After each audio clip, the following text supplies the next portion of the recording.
I'll just go ahead and get it out there.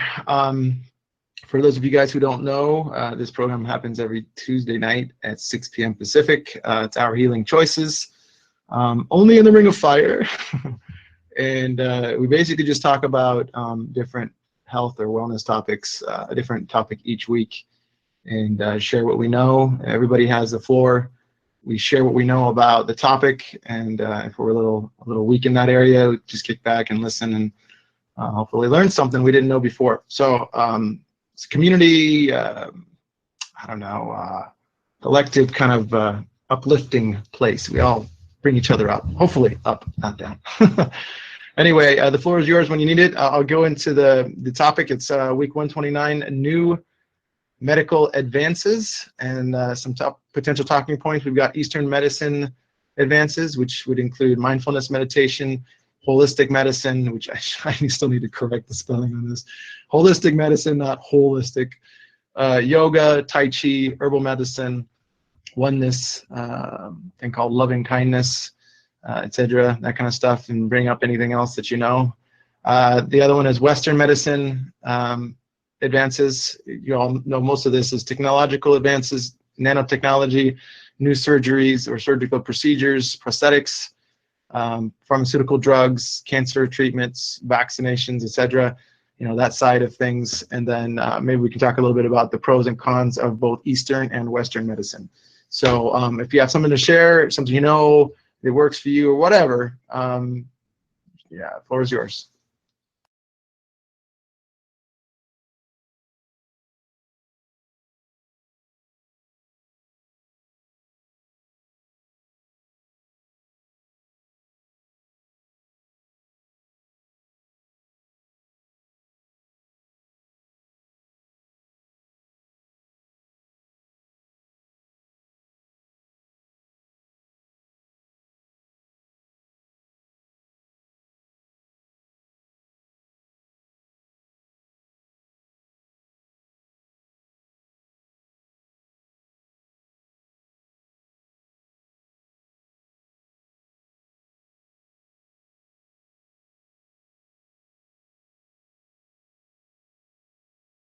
All right, well, I was talking to an untrusted user and giving him a moment to key up, but he hasn't yet, so I guess I'll share. I think prevention is the most important thing. Just take good care of yourself, and it will decrease your the likelihood of a need for any type of healing modalities. Nutrition, exercise, things in moderation, not doing bad things for yourself, taking supplements, using herbs, driving carefully, and reducing stress. These are all good things for prevention to help you live a long and healthy life.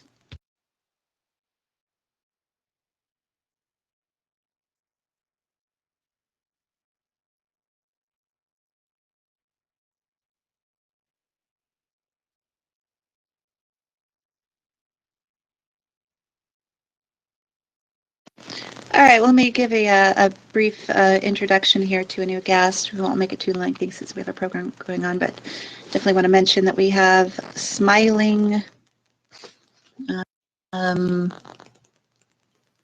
Dupster, okay, here in the channel. So welcome. I'm Serenity.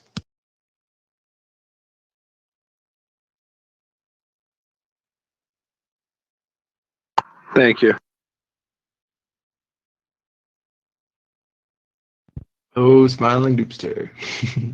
Welcome to the channel. I'm Andrew from Los Angeles. Yeah, I came at a good time. We're having a program. Topic is new medical advances. Share if you like. Otherwise, kick back and enjoy the program.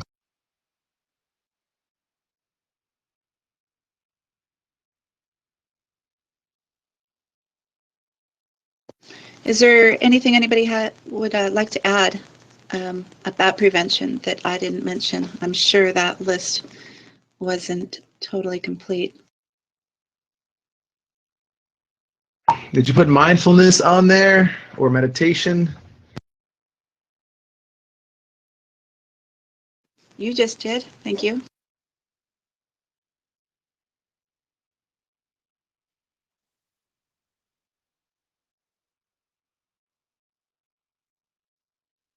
You know, the irony is that I put, just as a tentative talking point, Eastern medicine advances, but the reality of it is that the Eastern medicine side of things has been around for umpteen, like, I don't know, sometimes, some cases, thousands of years. So it's not necessarily new medical advances, maybe new to you or me or anybody else who might be hearing this, but generally, you would think new medical advances would be for Western medicine, which would be like technology-based stuff. So, but there's a lot of healing modalities, you might call them, that are Eastern medicine based, like Chinese medicine and whatnot. I don't know, Tibetan Taoist, I guess they call it. There's all kinds of different Eastern medicine, I guess, but yeah, it's kind of the irony in that is that they're all old.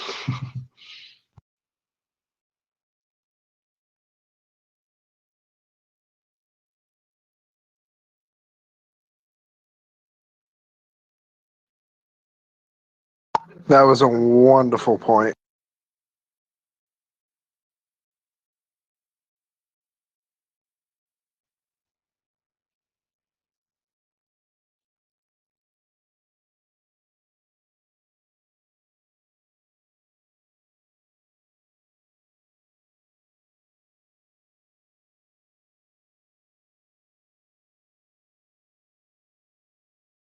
Extremely well said.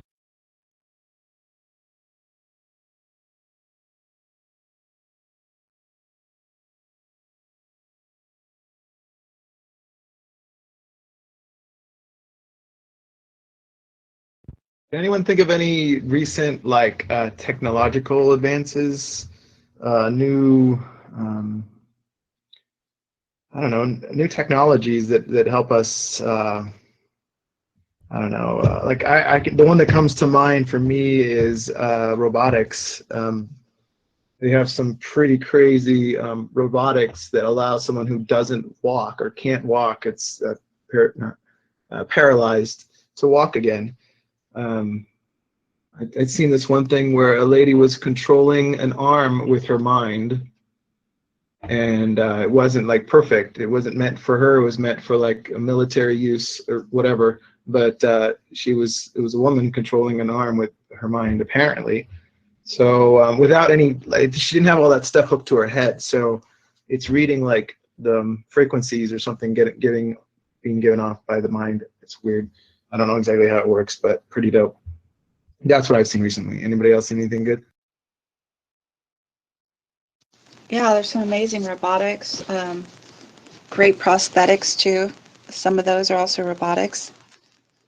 We have bioprinting as well. So, you know, new body parts can be created. You know, they could be organs, they could be an appendage, an ear, a nose.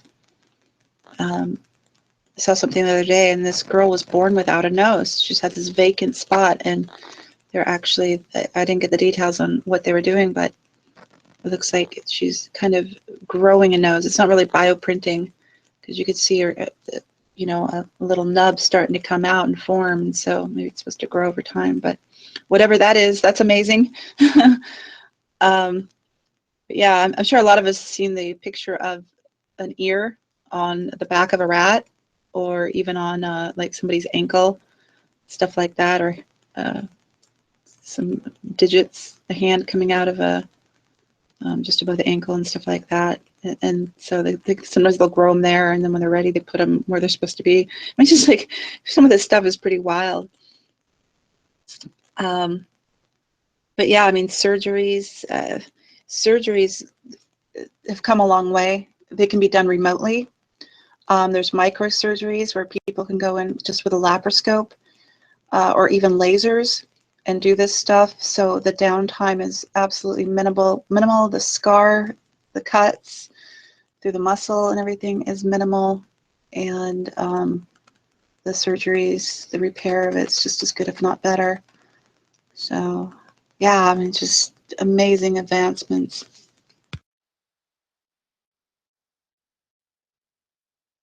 So they can read to do the diabetic the blood sample. Can they do that remotely now, not remotely, but without actually pricking the skin.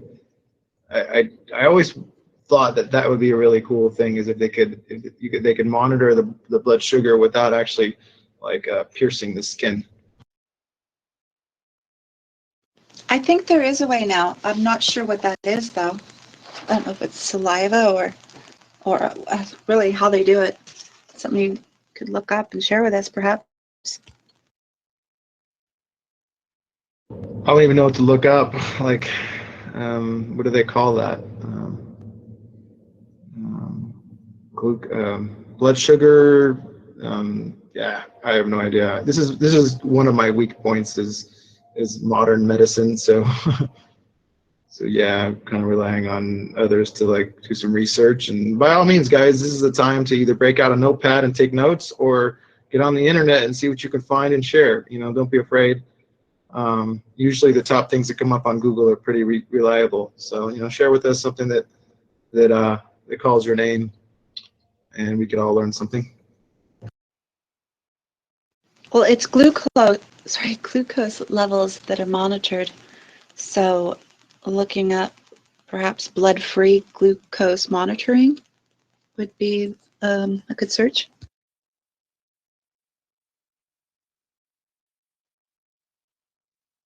Have you guys ever heard of Rick Simpson oil? That shit's saving lives.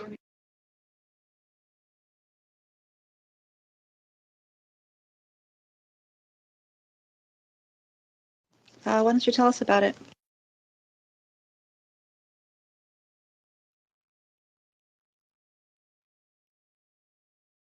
It's highly concentrated cannabis oil that kills cancer cells.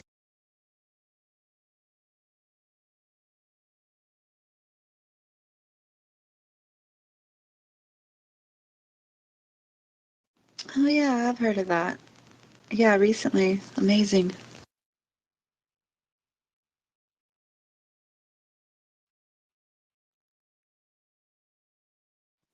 Speaking of new and innovative technology, Apple just finally released wireless headphones. Oh my goodness, the future was going to change.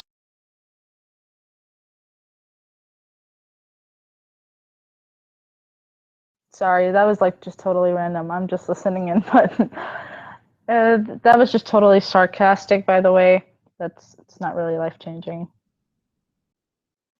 Yeah, it sounds like an announcement that came out of like 2003 or something like that. 2016, honey. Anyway, yeah, we're talking about new medical advances. Could be technology based, but there's other things too, particularly with Eastern. They like to heal the body naturally as much as they can, with nature or with your mind. Yeah, that's how my grandmother and hell, even my mom is till this day. Um, yeah, I'm trying to, how do I say this? My mother will not use any type of medicine whatsoever, like not even ibuprofen for a headache.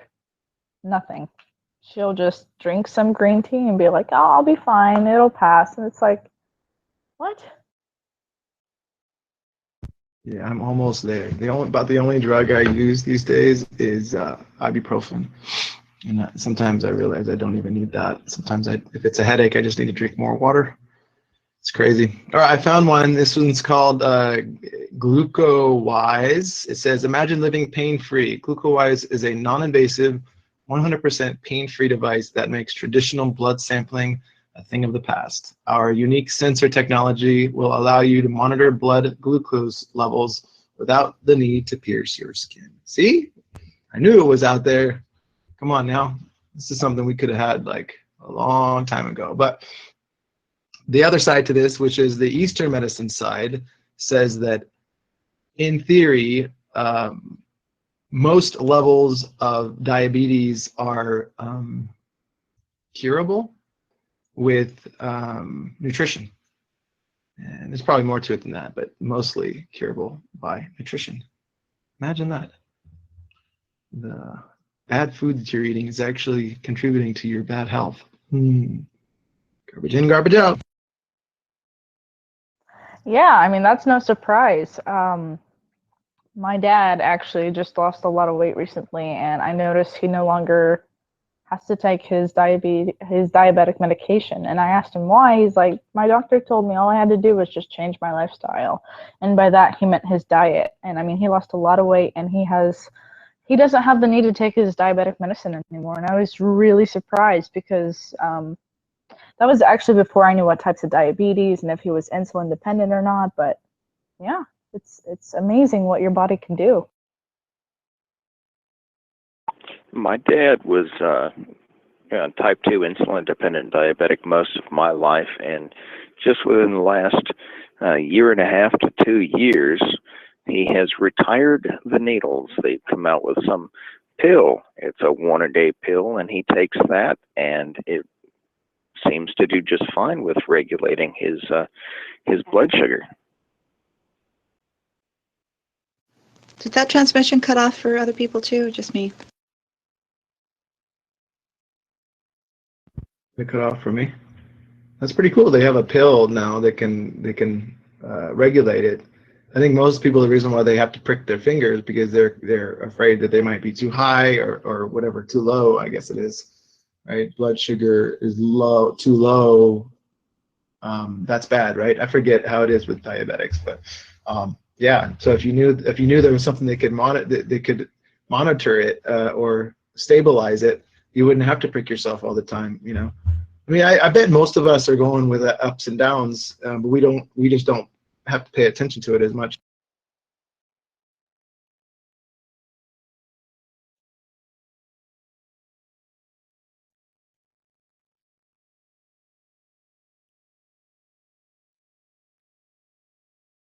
Yeah, I watched a film. What was that called? The guy's name was Joe. It was all about juicing.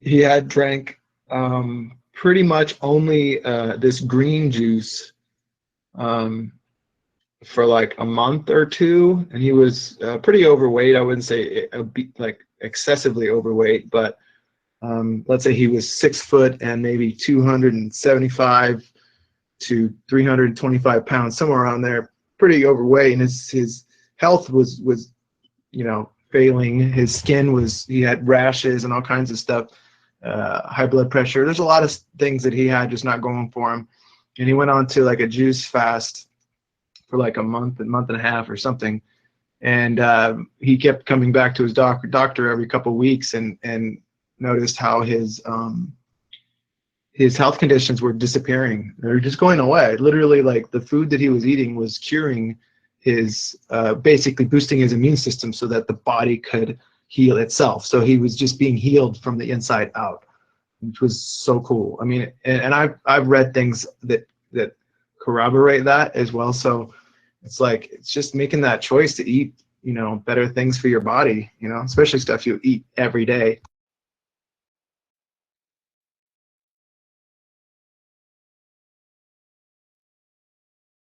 Yeah, a lot of times when you start seeing skin stuff happening, it's just a reflection of what's going on inside. It's gone throughout your body, and now it's coming to the surface. So it's at the surface. It's pretty bad. So I mean, they could have been lesions or something. I mean, he could have had issues with his organs and stuff like that.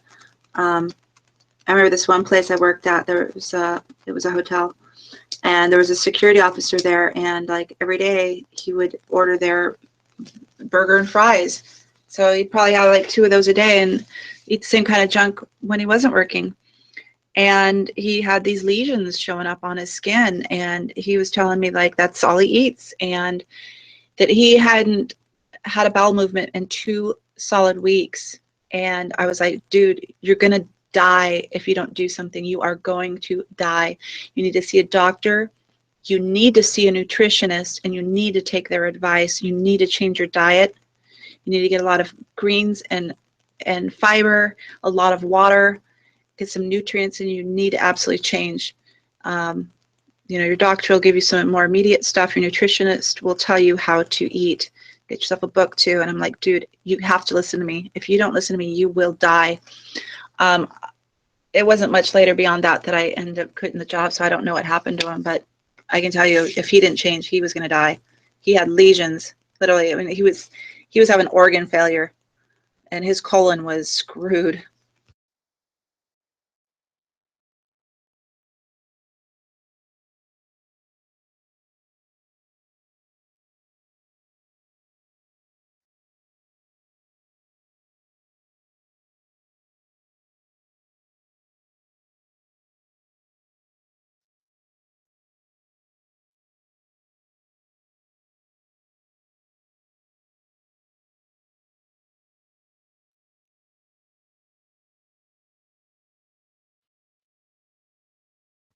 Hi, folks. I hope I didn't cut anyone off. We have a new guest, V. Rusky, was it? Resky. Let's give her a warm welcome. Hi, I'm Serenity. Hello, I'm Andrew. Welcome to the program. Welcome to the Ring of Fire. I'm from Los Angeles, and as I say to everyone, I think you're going to like it here. I know you're going to like it here. Welcome.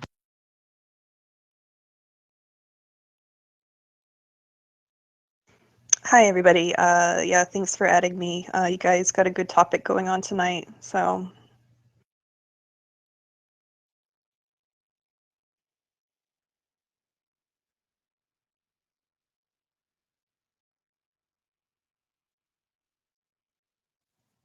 I don't know if your mic dropped or if I'm cutting you off, and if so, I'm sorry, but welcome to the Ring of Fire. My name is Maya. I'm from Houston, Texas, and you're definitely going to love this group.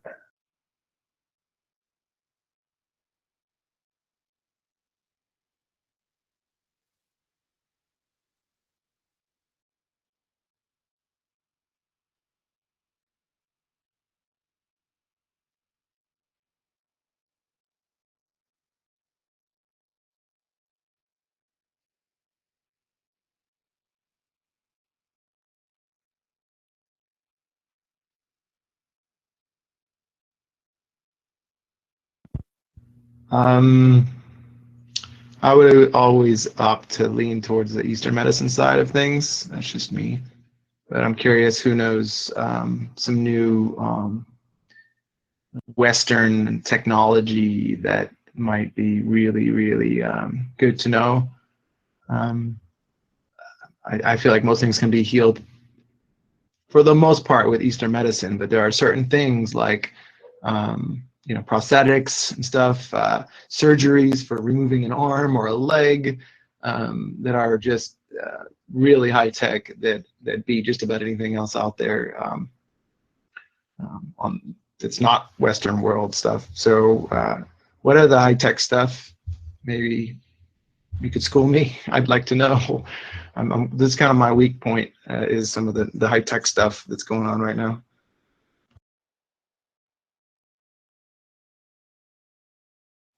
You know what? Going on your point of surgeries and whatnot, I would say the MRI machines.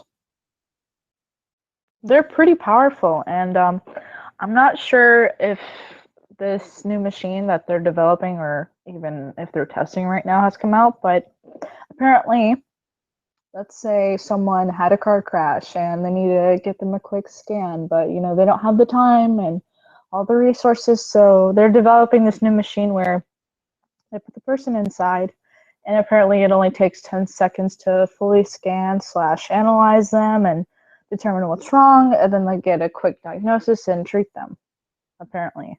I'm not sure if it's true 100% or if it's still out, if they're working on it, but I thought that was really cool. There's something that's even more new than MRI and more amazing and can get a lot better detail and much earlier detection. It's called body scan imaging, I believe. And it scans things on an even closer, more microscopic level. And so there's like really super early detection of diseases. You can like scan a certain part of your body or your whole body or whatever. It's rather new. It's quite expensive. And so rarely will insurance cover it. So you got to make payments on it or shell out the credit card or whatever you got to do. So it's only more for people in the, you know, slightly higher brackets of income. But yeah, I mean, this stuff can save your life. This is where it's at. This is some good stuff.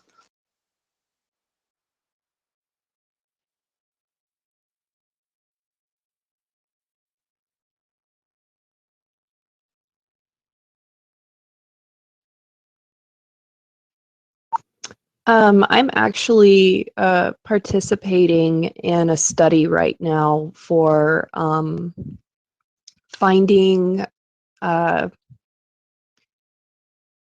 guess, finding the more of a biological base for psychiatry. But when I was talking to the researchers, they said that they have some new things come up. I did have to do a functional MRI. But they have, if any of you guys have heard of biofeedback, I highly recommend it. But they have something now that is called like neurofeedback. So you can, they're doing this with vets. You can actually see the, you know, the neuron responses in the brain yourself, and then start kind of retraining your brain and your body to control that type of stuff.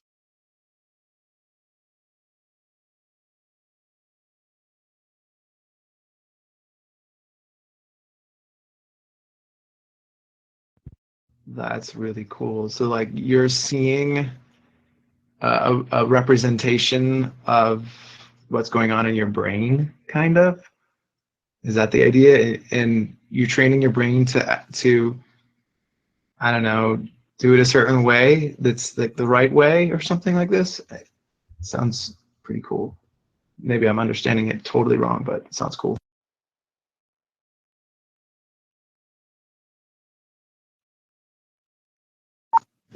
No, that, you know, that's accurate. I mean, but you can achieve that with mindfulness. Mindfulness is, you know, outside of being able to pay for expensive treatments, it's accessible by everybody.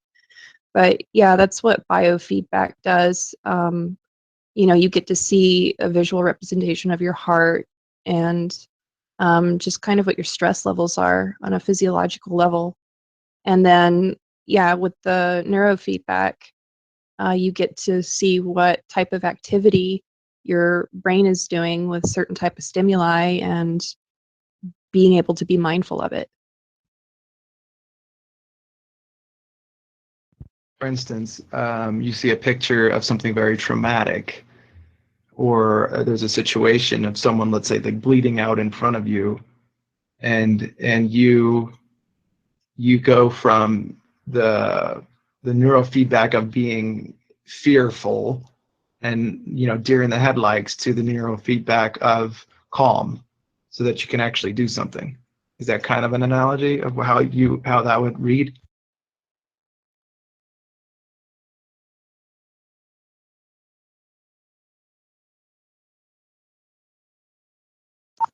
I can't say for sure. I haven't gotten to participate in it, and I actually haven't done any reading. When somebody said, you know, new advancements, I remembered that I came across that the other day while I was at the Institute. But yeah, I assume so. I mean, your brain is doing a lot of different things, especially with PTSD. It's just kind of doing its own thing. So yeah, I imagine it's just to view what type of activity, what type of changes have been made, and then what you would be able to do to correct it. But, you know, that awareness is so beneficial.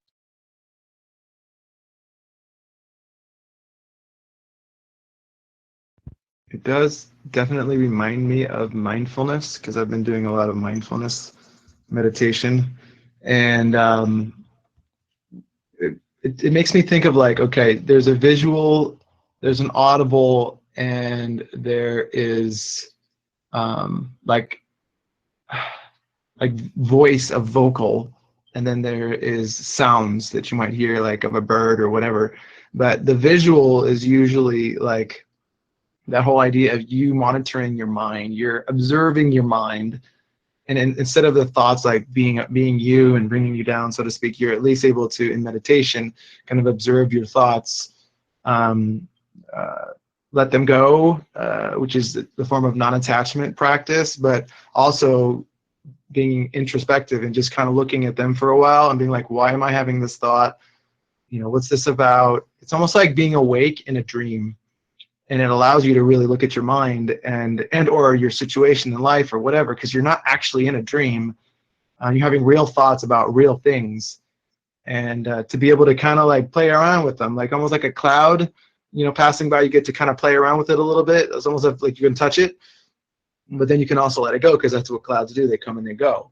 So I don't know, it just reminds me of mindfulness and that meditation and how helpful that can be.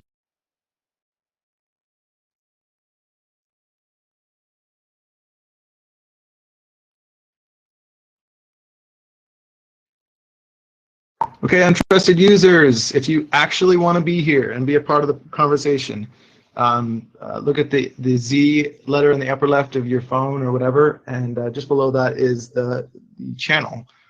Just click on that, click on that channel logo or whatever, and that'll take you to the instructions. Read them, and then mic up again. Only the moderators can hear you anyway, not everyone.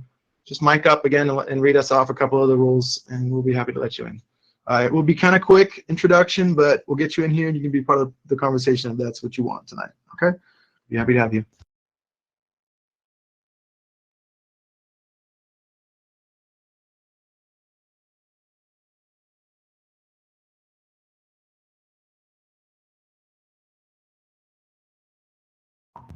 I see this article. I found this article today. I'm just going to read. There's about 10 items here. It says 10 top healthcare technology advances for 2016. I'm just going to read a couple of them at a time. Number one is mobile stroke units. It says MSUs are specially outfitted ambulances and staff members in conjunction with telemedicine to perform blood tests, CT scans, and TPA tests before the patient arrives at the hospital. Number two is medical device cybersecurity. Most healthcare IT leaders integrate stringent security features for network infrastructures and EHRs, whatever, but not for their mobile devices, as many devices are attached to patients. EHRs, don't know what EHRs stand for, but as many devices are attached to patients' EHRs, C-suite members must perform threat assessments and know the devices and software connected to crucial patient data. It's interesting. I never thought. I'll just read number three. Wireless wearable sensors. As an increased number of consumers turn to wellness apps, devices, and wearable sensors, healthcare officials must learn how to utilize this data to reduce hospital stays and readmissions for those with serious and chronic conditions. That's cool.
Andrew was stuck talking to you all, but he was not in the open channel. Instead, stuck talking to an untrusted user. So hopefully we can get him back here in a second. Andrew? I'm back, sorry. I do that sometimes, I get stuck. Yeah, I was gonna say, as we're going through this, since there isn't any real particular order about this, this is just basically what we know about Western medicine, new medical advances. If there's any medical advance that we hear of, that someone mentions, if anybody else knows of a Eastern medicine alternative to even prevent these things from happening, then by all means chime in.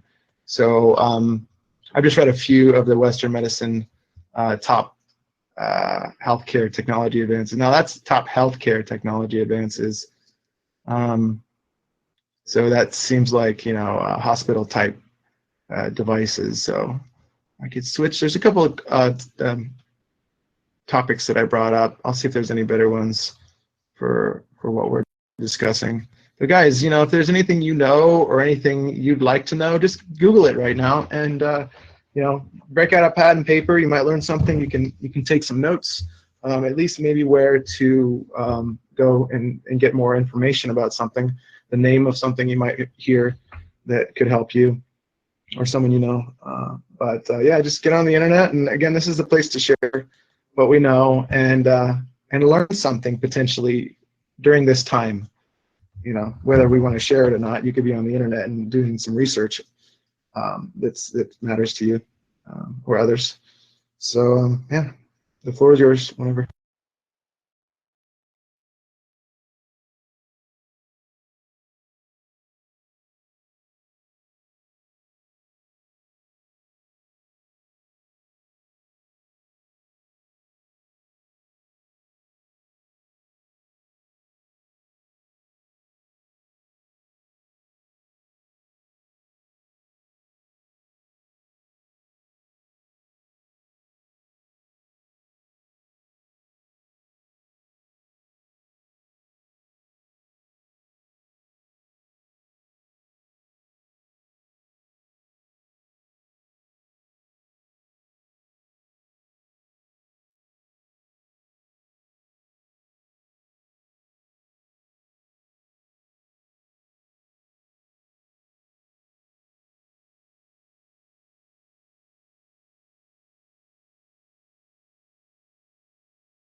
Okay, here's one from an article called 20 Years of Healthcare Advances. This is one of them. It says oncology. This could be a loaded question or a loaded one. It says oncology, the Cancer Genome Atlas. It says nearly every aspect of cancer research has benefited from the Cancer Genome Atlas, the TCGA, according to Bert Wolgenstein, MD, Clayton Professor of Oncology and Pathology at the Sidney Kimmel Comprehensive blah, blah, blah, blah, blah. Johns Hopkins, oh gosh, what a title. Begun in 2006 and completed in 2015, the Atlas is a compilation of the genomic changes in all cancers and is a source book informing the practice of individualized medicine. Individualized medicine, interpreted more broadly as prevention and treatment strategies that take individual variability into account, has become an overarching goal of U.S. healthcare.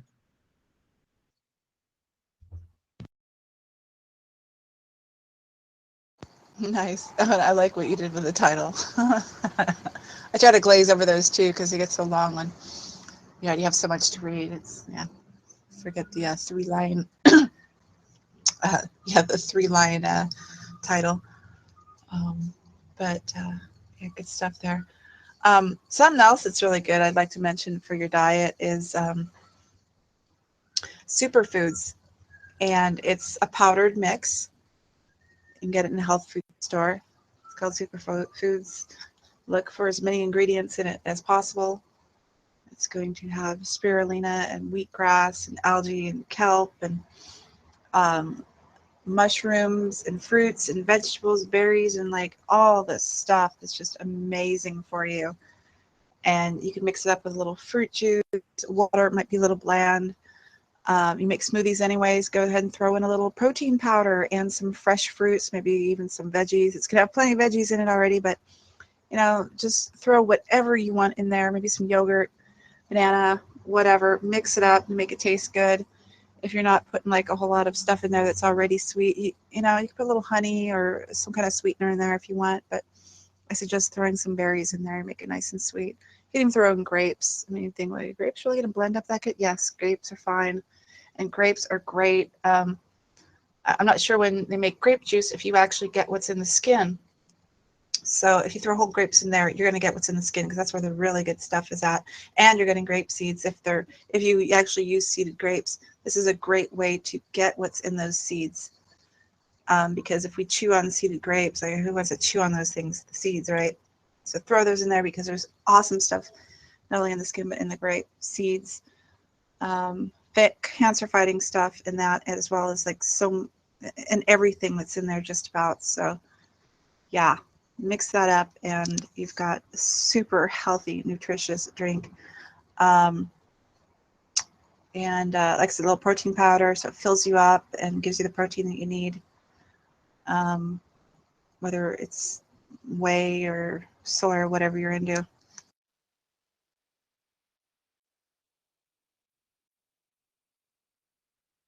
I thought you were talking about a drink for a second there. I had found this one drink for my grandpa when he was kind of towards the end of his life. Thought it might help him because I don't think he was eating any significant amount of vegetables and stuff that would kind of help him along, live longer for that matter. So I suggested this one. It's right here called Amazing Grass. It's called Green Superfood. It's on Amazon. It's called Amazing Grass. So that was pretty good. I believe we got some. I tried it myself. It's not bad. It's something you just put into a blended drink or a juice drink or whatever, kind of like a powder, but it's kind of a superfood powder that you put with another juice, like an orange juice or something like this. So you get your vitamin C and you get a bunch of superfood as well. And I, of course, like Cheryl said, throw all the other stuff in there, like the grapes and blueberries, the dark berries, and you got yourself a super powerful juice drink. Or just do it all raw. Don't use the powder. I just did that because it was something that, you know, if you're not used to eating all the veggies and the superfoods, then you might want a supplement of that stuff to help you along, especially if your body's so compromised, like that one guy Cheryl was talking about, that like, he hadn't had a bowel movement in 2 weeks. You got a serious problem with what you're eating to have that happen to you. Eating and or not drinking. He probably wasn't drinking enough water at all for that to happen. Yeah, I think he was drinking sodas to boot, which can leave you dehydrated and all that sugar's not good for you. But yeah, I really recommend the superfoods.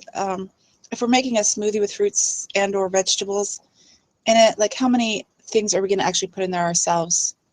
8, maybe 10 at the most. You get a superfood and you get tons more of other stuff. So throw that in there with your fresh ingredients and your juice, some ice. And like I said, you can throw in some protein powder too. Yeah, good stuff. Anyway, if anyone would like to be trusted in the channel, let us know you read the rules and you will follow them.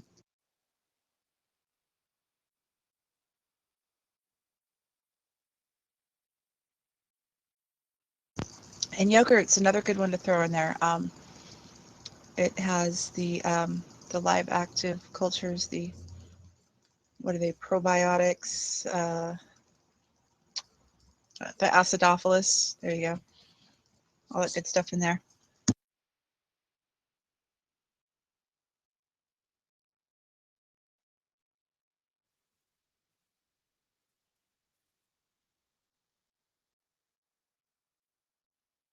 and it makes it creamier and yummier.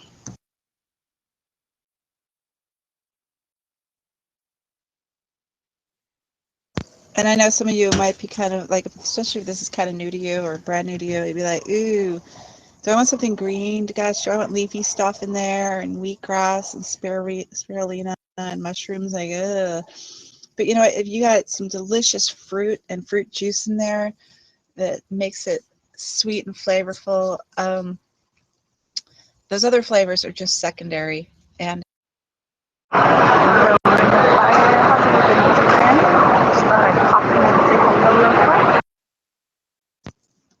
hi. And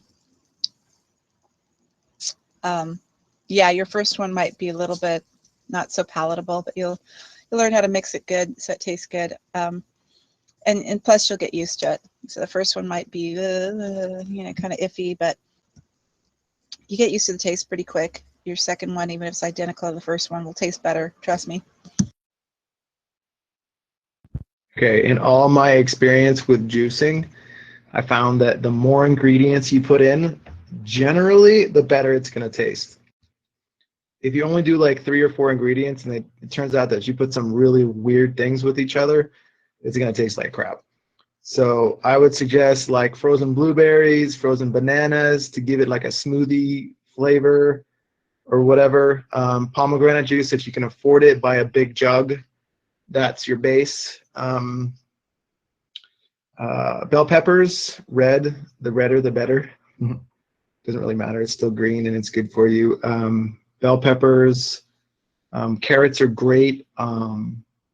The grapes that Cheryl was talking about, you could also freeze those potentially. I don't know if that's quite as good for you if you freeze them, but the big ones that have the seeds, because you're going to juice this or blend it, so it's all going to be good for you. The seeds in those grapes, they're very, like she said, cancer fighting. Cherries, if you're willing to cut the seeds out, would be awesome. What else? I put sunflower seeds in my juices. That was cool because once it blends, it breaks down, and or like flaxseed to get the what do they call it, omegas 3, 6, 9, or 3s and 6s at least. I don't know. So you get a ton of nutrients in a liquid form that goes right to your system. Like there's no waste pretty much whatsoever. Your body doesn't have to expend any energy to break it down.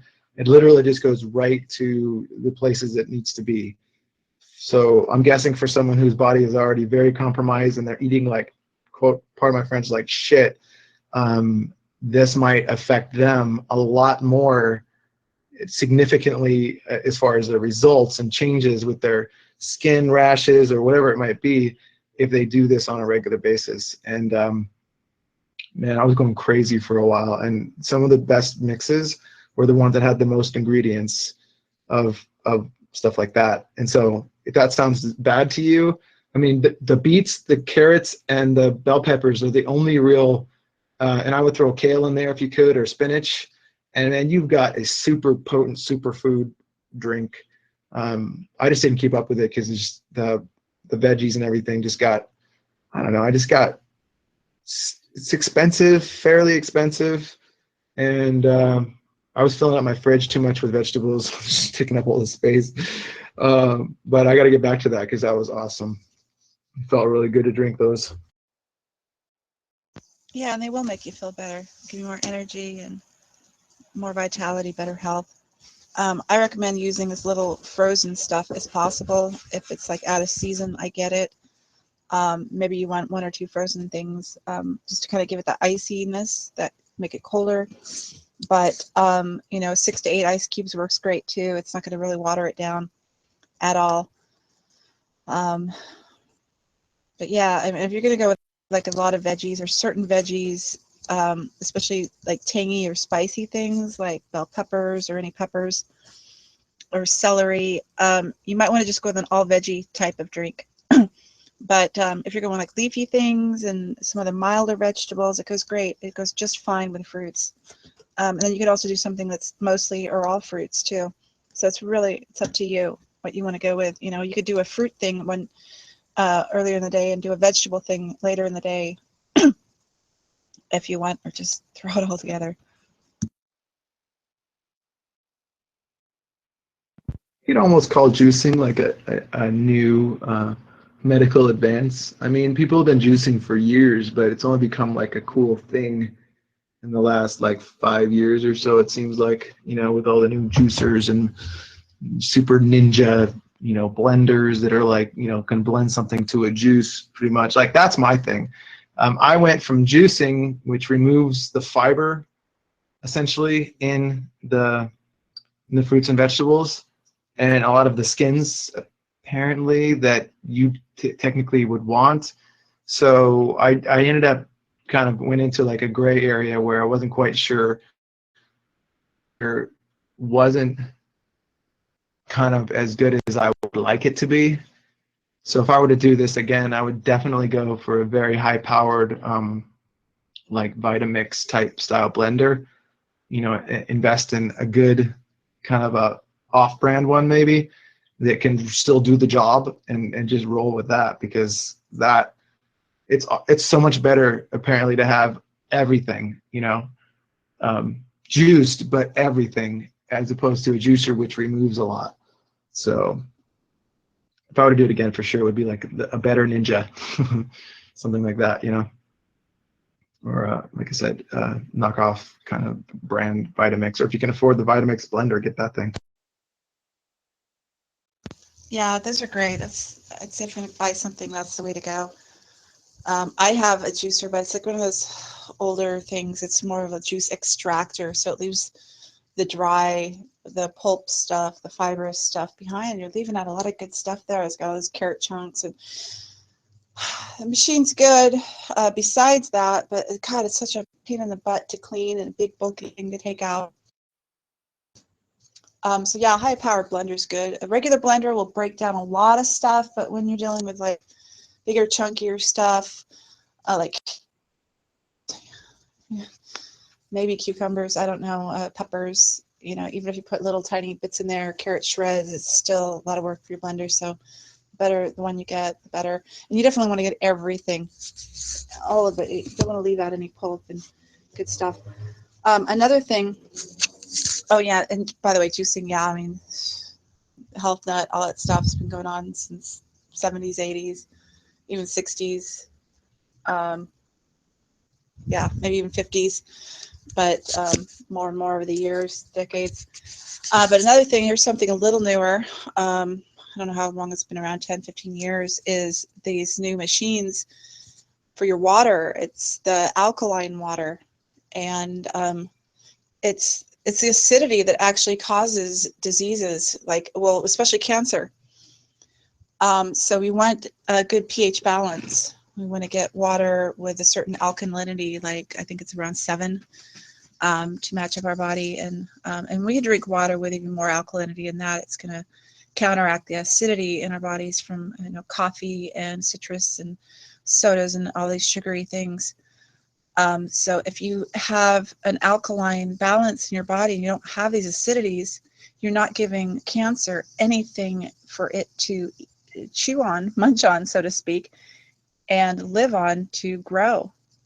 So you can not only prevent cancer, but you can actually fight cancer with this, and anything else that can give you an alkaline balance or give you nutrients to fight it, such as resveratrol found in grapes and wine, turmeric, and I'm sure you guys could throw in some other things. Lots of good stuff you can put in smoothies, or just take down, like cinnamon with water. And yeah, and water, of course, is good for you. But if you have this kind of water, the alkaline water, then you've got what's the word for it? It just brings you to a whole new level. A leg up. That's the word I was looking for.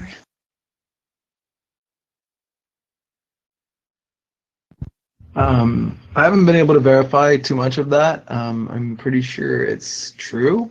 The alkalinity in your body either is a alkaline or pH level in your body is either a catalyst for cancer or a healer of cancer, so to speak. The state of your body. of that, because we are like what 70% ish based in of just water. Our bodies are, so it matters. I saw a YouTube video of someone that actually tested for the pH level of the different like bottled waters, and some of the ones that you wouldn't expect are actually not good for you. And I forget if it's high pH is good for you or low pH. I don't know. I just like to eat well and eat, you know, more vegetables than anything else, you know. Yeah. So I gotta check. I see if I can find that video. I think I favorited it or something. I'll share that. Yeah, it's higher alkalinity that you want. It's when you have too much acidity that problems, diseases can occur, as well as cancer. It's cancer fuel. One thing to keep in mind, though, about alkaline water is it does flush out toxins. If you're generally pretty healthy, you can jump right into it and practically replace your regular water with it. You know, like a 70-30%. And then maybe in a week or two be at full, 100% of your water being that. But if you are not in good health, keep in mind you're going to have a lot of toxins going through your system. So to go like 100% or even 70% with this water, it can make you even more, and it could even kill you. So if you're in crappy health, ease this stuff into your diet. Start off with 20%. And work your way up to it by the end of the month, maybe be at 100%, or maybe 6 weeks, and slowly let the toxins go out, because otherwise the toxins are just going to be flooding out. They're going to make you sick as a dog, and it has even killed people. In fact, I know some people that it killed.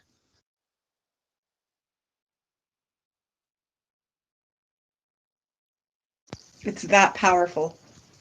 It's that powerful. I mean, it's so good for you that it can literally kill you when it's trying to reverse the damage in your body.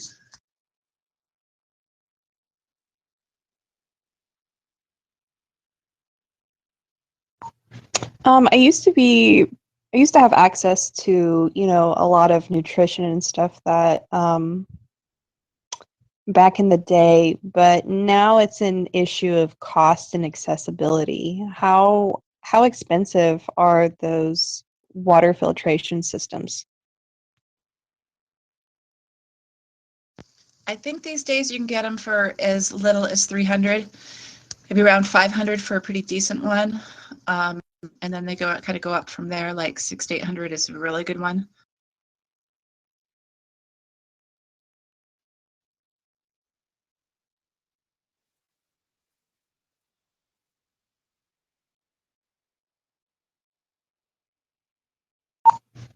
I don't even know what to say about that. That's so far out of reach right now. But I have had the water. Yeah, it's way different. And same thing. I've always had an issue with detoxing too quickly. I think I need to step back and rethink about everything again.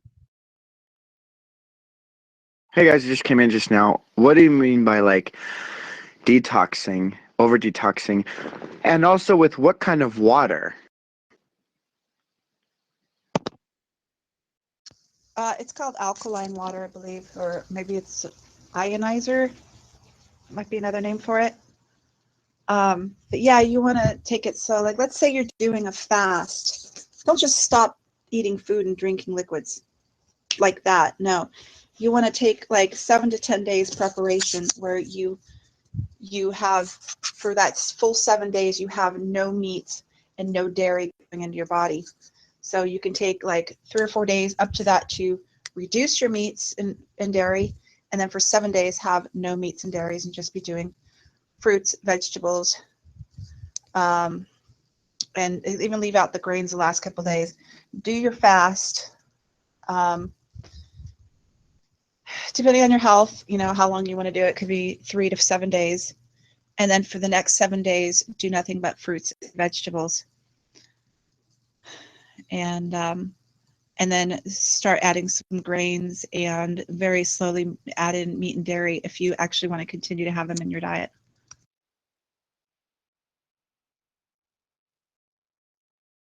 Oh, that's kind of new. Is this like a new trend or something? Or what? No, people have been doing fasting since, gosh, what, before Christ? But I think, nowadays we know healthier ways of doing it. But yeah, I mean, I think a lot of the fasting, especially when it comes to religion, like Ramadan and stuff, they're not fasting for 30 days straight. They're only fasting for a portion of the day and then having dinner at night. I think it's something like that. But we're talking about like actually not eating. So, I mean, you could juice it, or you could do like just like apple and carrot juice. They even have like this Hollywood diet stuff. There's some good stuff in there. It's all liquid. I think that's a 3-day thing, but they don't give you much stuff. So you definitely want more than that. Be sure to get lots of water. Take your vitamins too if you want, but make sure you're at least taking it with some of these beverages so that, hopefully it won't make you sick. But yeah, there you go. Kind of hard to do for some people that have certain ailments, but at the same time it might be good for them. So yeah, you just got to be careful how you do it.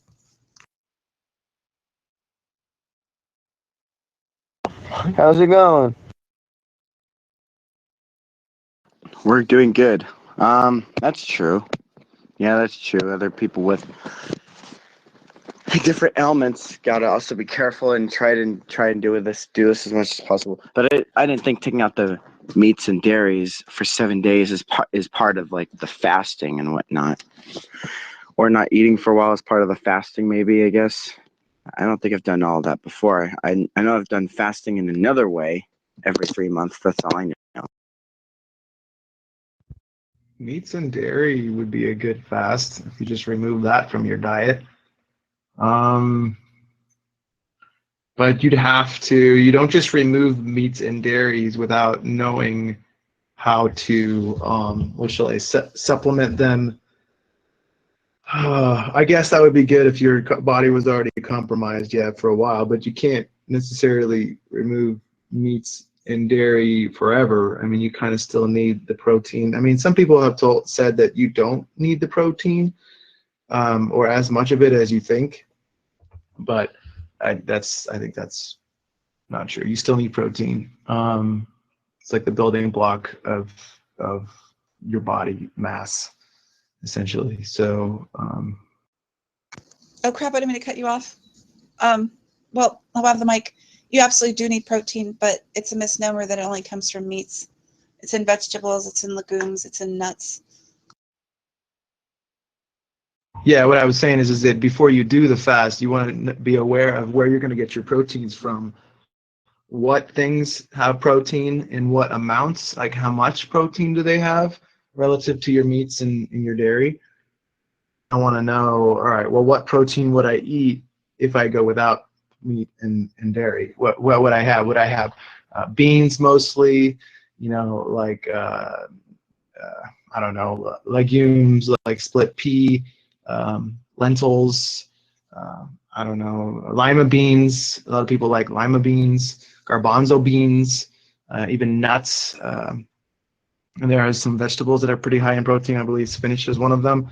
So, like, you want to know where you would enjoy or like to get the protein from if you choose to do that detox, so to speak. And I wouldn't even call it a detox. It would be a detox for someone who isn't eating that well and could use it for their health conditions. But for anyone else, I wouldn't even call it a detox. I just call it eating well. I don't know. Well, yeah, I mean, we should all try to eat well. Fast is, of course, something different. Oh, darn, I shouldn't have plugged in my device. I can't even see if I'm still heat up. Oh, come on. Sorry, bear with me if I'm still recording. Okay, what was my thought? Let's try to get back to Zello. Okay, Yeah, I'm not sure that you have to have protein for those few days. But yeah, I mean, we got vegetarians, we have vegans, and they're vital, healthy people. They do okay without protein from meat. I kind of lost what I was going to say though. Yeah, but they're walking around looking like death. I know some people that are only grazers, and they're skinny, they look unhealthy, and they're always pale. I don't know. I think there's a certain number of people that are like that.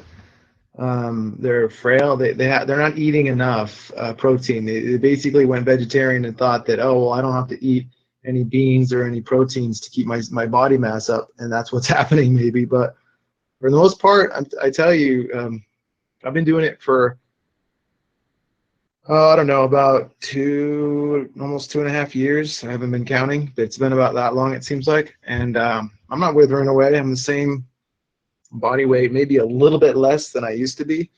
I've always been between 170 and 180, and I'm probably hovering around 172, 175 right now.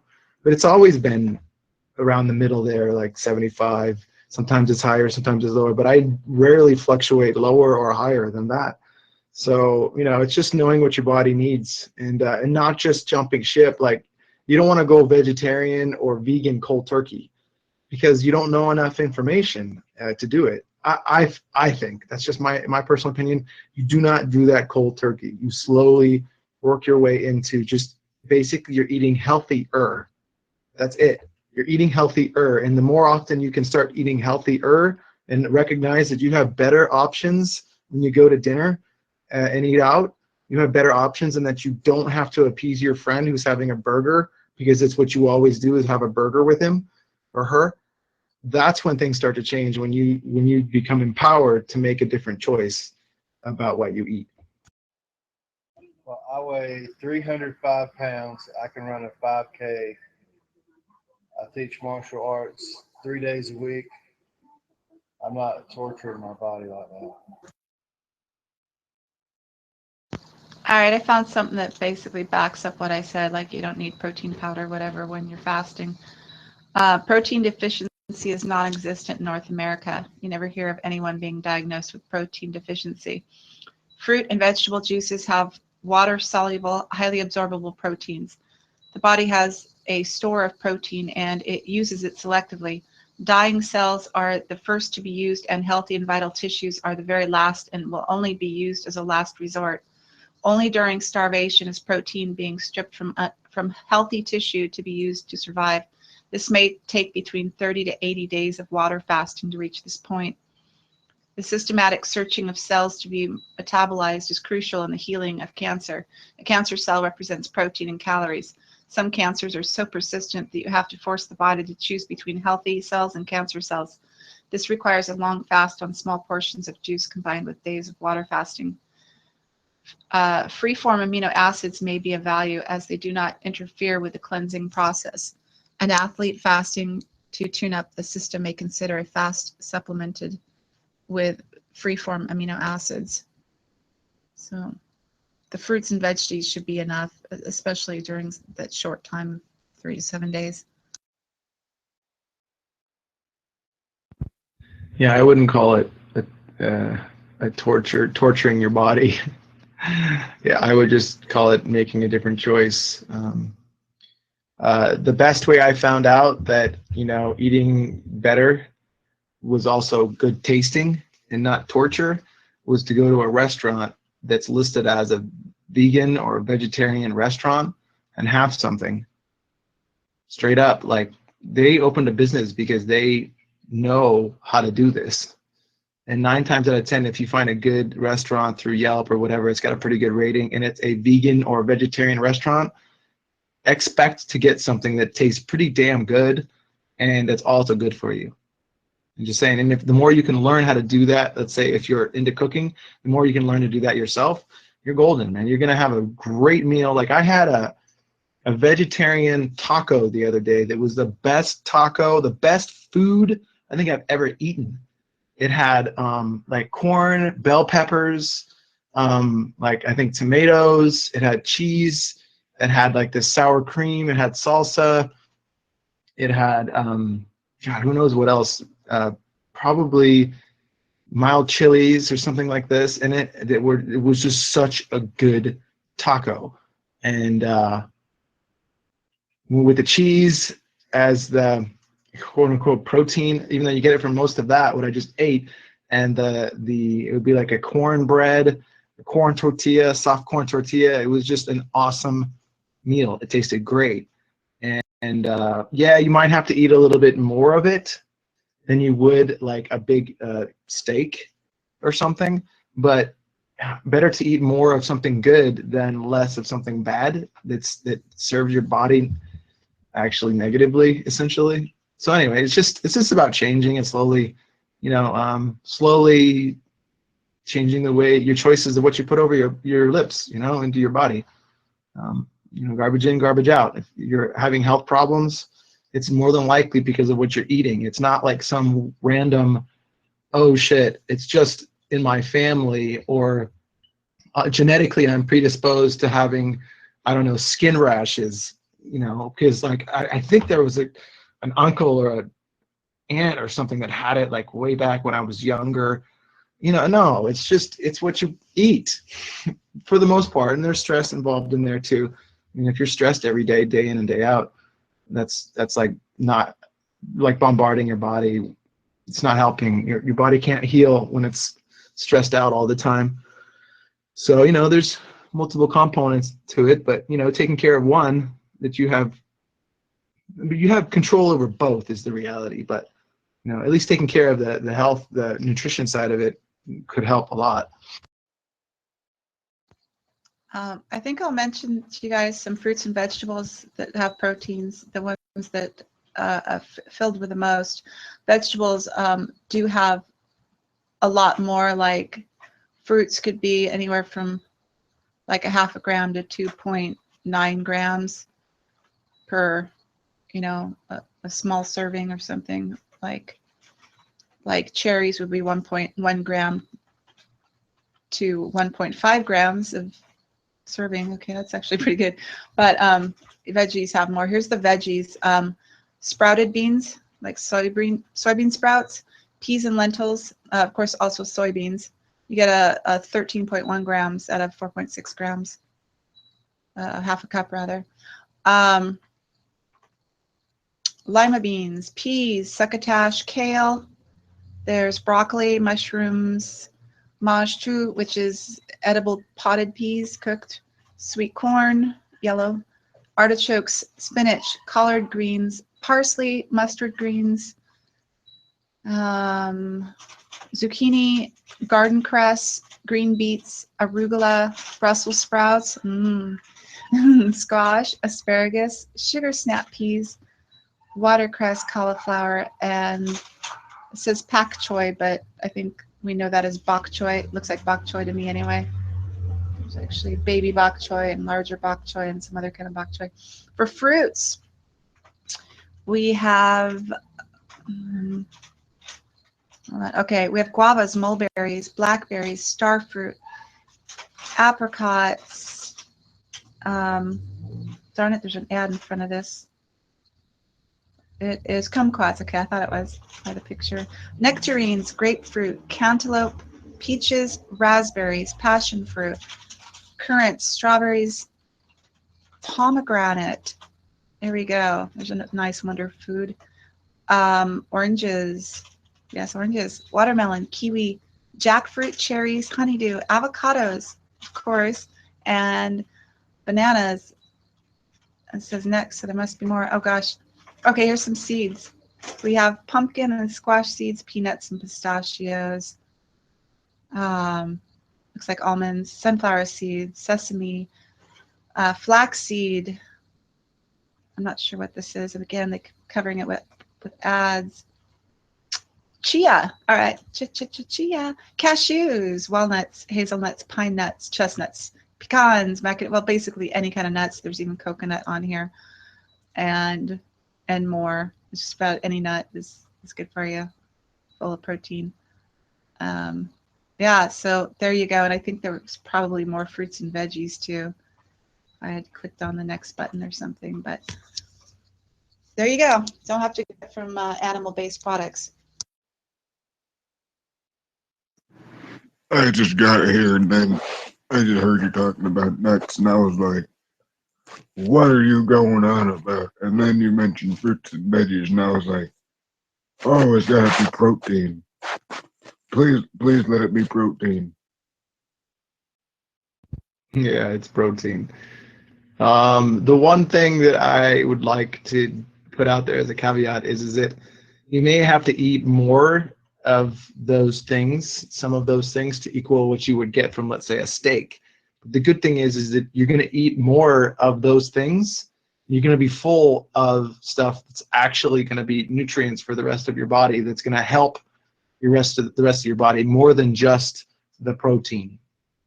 So yeah, I mean, you got to look at the grams that you're getting of protein from, let's say, I don't know,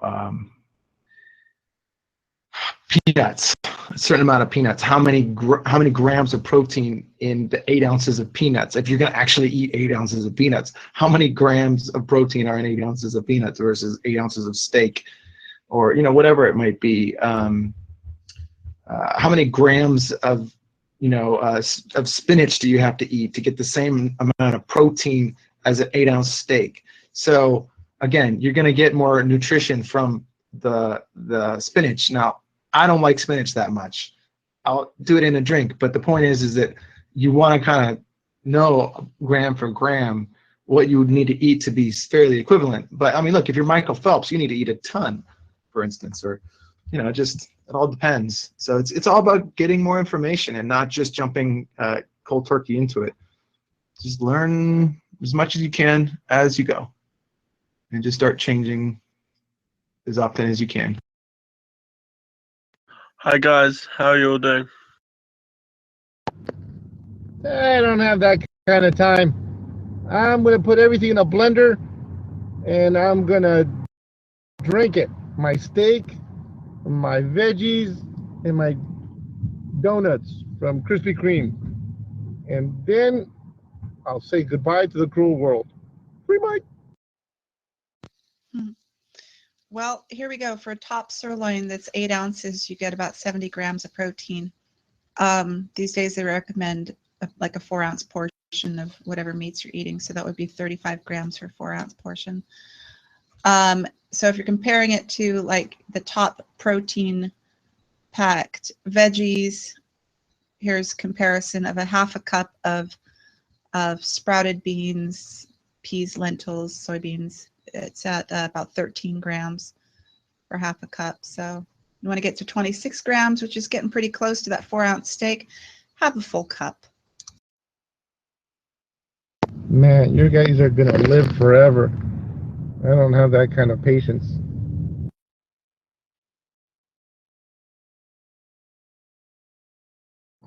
May I ask what the topic is? I don't understand.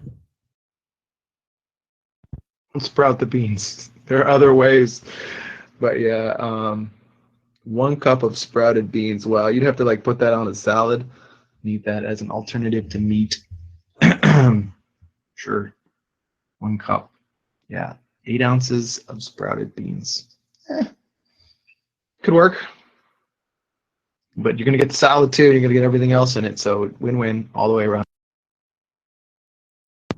The topic of the conversation tonight is how to starve yourself to death and figuring out how to count a gram. That's it. Yeah, thanks a lot. This program was going great. In fact, there's really a lot of good information in here, so I hope some people listen to the podcast despite Peter's little, yeah, whatever. All right, new medical advances is the topic for tonight. And also those can be legumes. Like all legumes are pretty high in protein as far as veggies go, or meat alternatives go. But your lentils and peas are the highest. fine then. I'm leaving. Just because I don't want to starve to death. No, I'm just playing. It's nice, healthy stuff. Nice conversation. I'll see my way out the door. Doke, it's okay. I'm leaving. Free Mike. No, you're not. No, you're not. Nope, no, no, no, nope, nope. Not gonna let you. And yeah, there's all kinds of healthy stuff out there with those types of diets and everything. PETA, do you know of any new medical advances that you could bring into this topic? Don't let the door hit you, Peter, on the way out. Goodbye. My favorite villain. Hey, Cobra. Always good to hear your voice. Love the hatred. Yeah, no, I have one cure for PETA. I'm sure Cobra knows it. It's called Free Mike. The bounce button. Good morning, good afternoon, and good evening, everybody. Are you boys behaving yourself, Peter? Do I have to show you the door again? Free Mike. Ugh, I don't want to hear that anymore. I have a comment. It doesn't mean that you're eating fruit and vegetables and stuff like that. You're not 100% that you won't get sick or you won't get.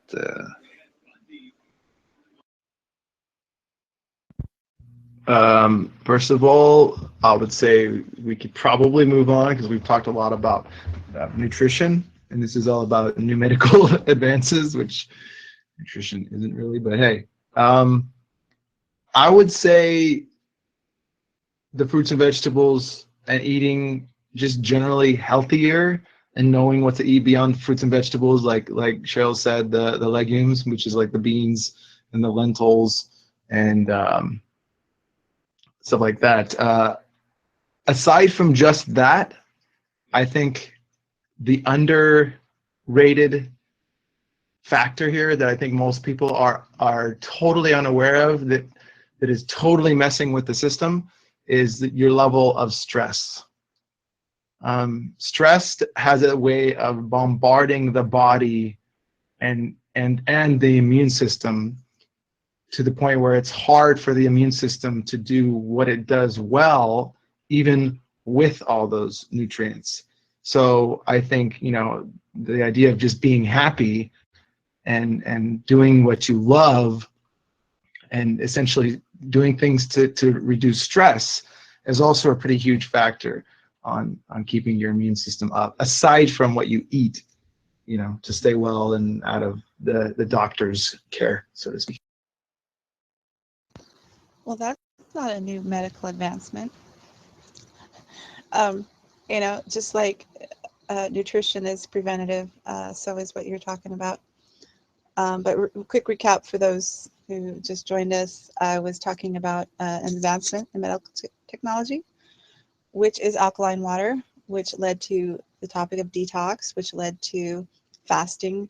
And there was a question about, can you get enough or can you be okay without the protein when fasting? And I said, well, you don't have to have meat or meat products such as whey in order to get protein while you're fasting. You do get it in your fruits and vegetables. And so I listed some off that have a lot of protein. So there you go.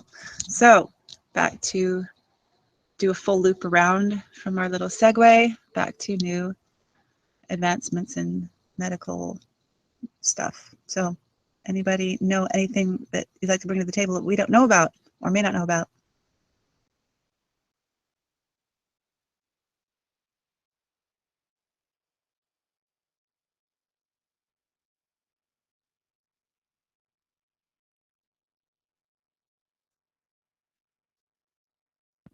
Here's one that I found from the article that I found today. It's 20 years of healthcare advances.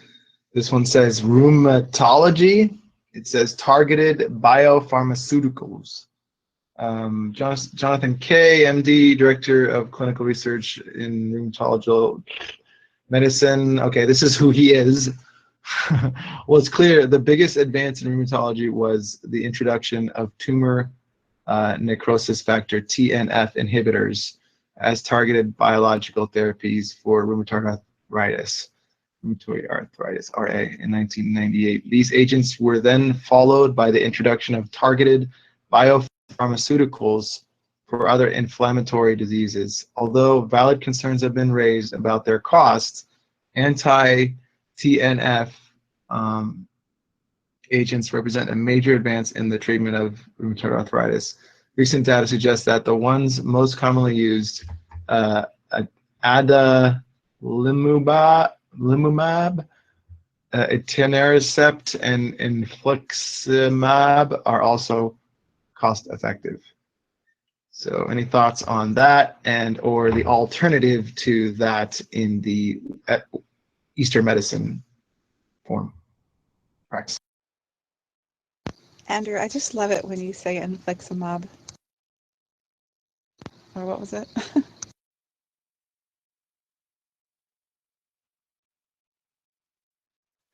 Don't lie, you just like hearing my voice. Like I'm just gonna say blah blah blah blah blah blah blah blah. That drug. And you're like, yeah, just don't want you to say that. Oh god, bad. There's so much. I'm just gonna stop reading this article because there's too much that's like stuff that you don't want to pronounce, or like really long names and stuff. Sorry, guys. There's better stuff out there than this. We all know better than what I have to offer right now. Kidding. Just a like caveat right there. Don't use too many big words on us, Andrew. Thank you. No, please say infliximab again.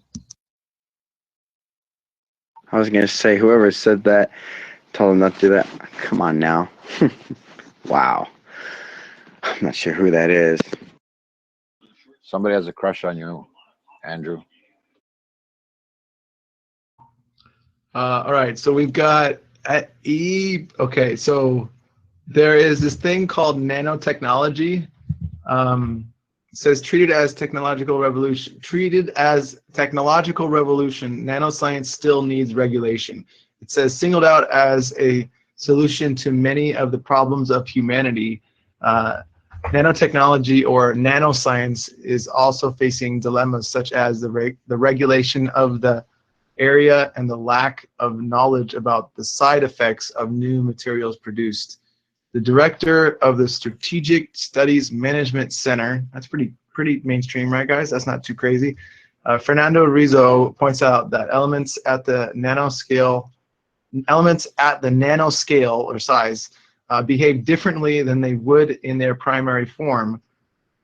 There is concern that some of these nanoparticles can be toxic, says the director. The nanometric size of the particles also cause fear in doctors. The nanoparticles can cross the membrane that protects the brain from harmful components released into the bloodstream.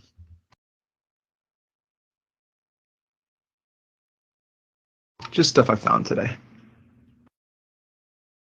We have nanotechnology, nanoscience. Anyone have any thoughts on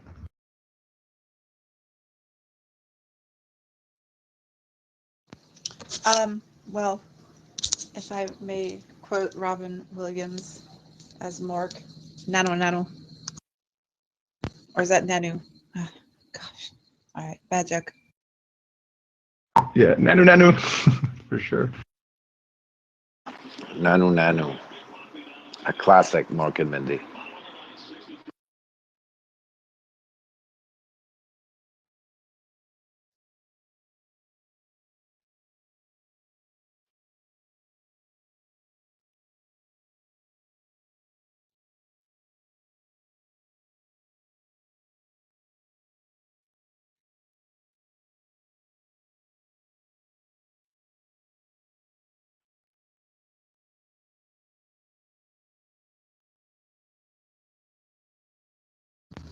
All right, here's some top medical breakthroughs. We have personalized treatment. Yes, you can get medical care tailored just for you based on genetic information. How cool is that? Busting brain clots. Tiny new tool to get rid of brain clots will be a game changer in stroke treatment. We have brain-limb connection. The goal of linking the brain to a robotic limb to help paralyzed people and amputees move naturally. It's closer than ever. Some we mentioned earlier. Fine-tuning genes. Yeah. Next year, you can see major strides toward the goal of cutting harmful genetic mistakes from a person's DNA. Yep, a gene editing tool is a powerful technology that allows scientists to easily correct or edit DNA. There's new cancer vaccines. Your body's immune system fights off germs that cause infections. Could it be taught to fight off cancer cells? That's the idea behind new immunotherapy cancer vaccines, which train the immune system to use its antiviral fighting response to destroy cancer cells without harming healthy cells. Faster public health vaccines. Okay, that's explanatory, right? Targeting cancer.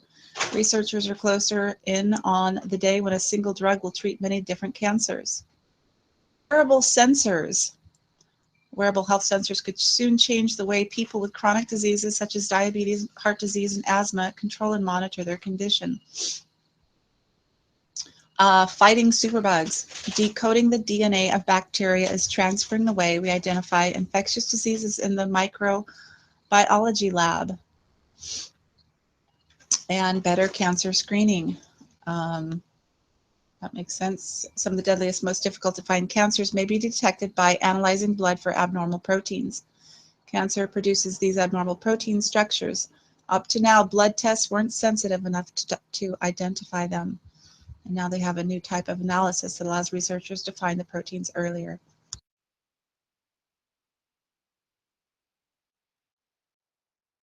Wow, that's good to know. Where could I be where would I be getting those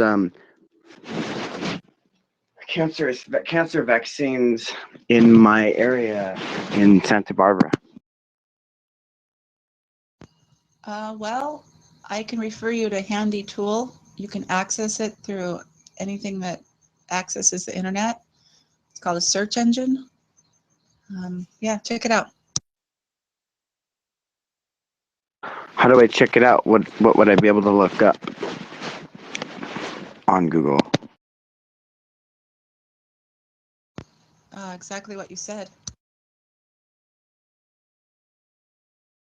Okay.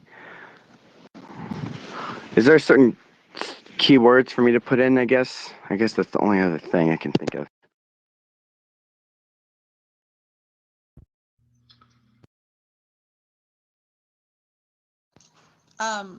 What was it again? What was it you're looking for? I'm sorry. I've forgotten already. I need some superfoods, I think, to boost my brain power. But yeah, whatever you said that you were looking for, just type that in. Here's a handy dandy thing. It's new tech for migraine pain. Let's see, it looks like a bracelet. It's a band that's, it's worn across your forehead for 20 minutes daily. Device you hold to the back of your head at the onset of pain. It works by stimulating certain nerves deep in the head using electrical signals or magnetic energy. Neat. There's also new hope for debilitating cluster headaches in the form of an electrode that's implanted behind the jaw and controlled by a remote. So is that a substitute of taking, rather than taking pills? Yes. Yep. Here's something else that's neat. It's a watch that tracks your health. The Apple Watch, when used with your iPhone, can log your steps and even your heart rate. I think a lot of us know about that. Let's see, here's an alternative cancer treatment.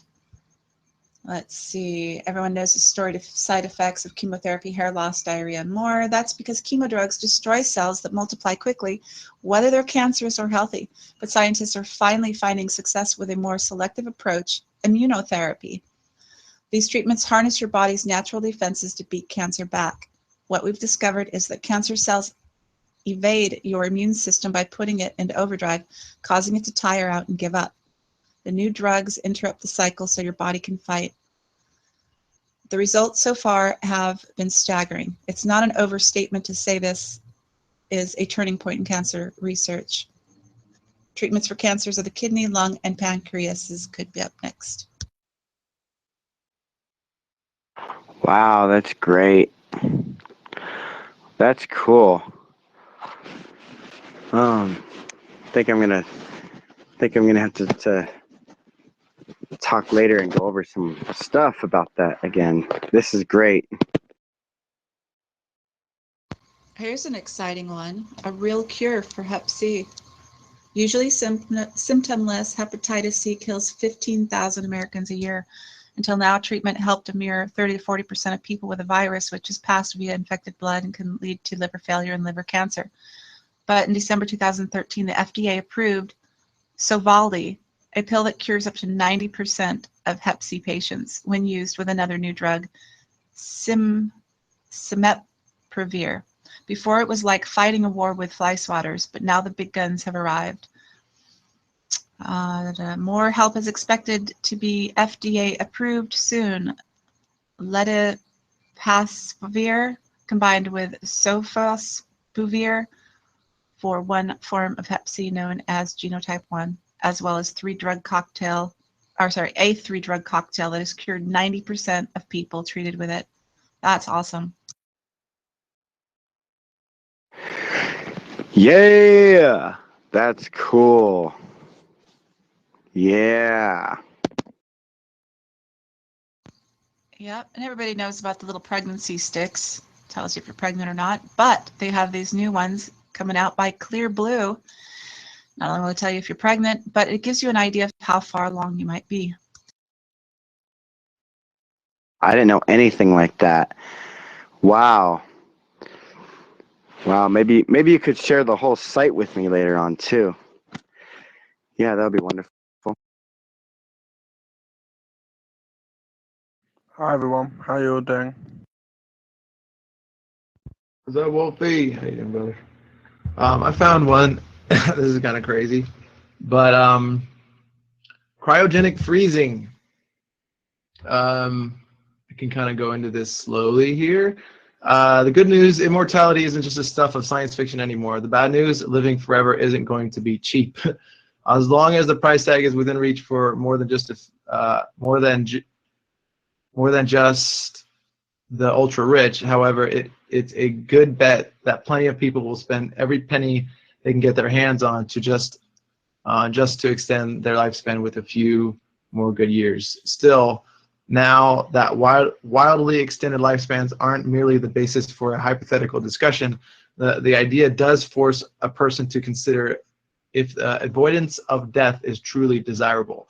And if it is, how much is it worth in dollars? Immortality isn't a crazy idea anymore. Money may not buy happiness, but plenty of the world's uber wealthy are certainly counting on money buying extra time on the planet. Take Oracle CEO Larry Ellison as an example. He set up the Ellison Medical Foundation for the purpose of finding a way to end mortality. Weird. The foundation doesn't simply give lip service to the cause either. It reportedly hands out $40 million per year to further the immortality movement. Ray Kurzweil is another kook with dreams of living forever. Never heard of him. Don't worry, a lot of people haven't. He's currently employed by Google, blah, blah, blah. Well, an artificial intelligence inventor, for lack of a better way of putting it, is what he is. This talks about cryogenic freezing, and there's a guy named Ted Williams among 270 other people that have undergone cryopreservation procedures with the hope that healing and resuscitation may be possible in the future. I think it says recent freezings coming at about $30,000 a piece, plus annual maintenance fee. So you have to freeze yourself, and then someone else has to pay the annual maintenance fee. That sucks. Yeah, I don't know if that really gets you more years. I mean, if they can bring it back, okay, then I guess you do, but it's not continuous, so I don't know. What good is that really? What do you come back 50 years later and the whole world has passed you by? I don't know.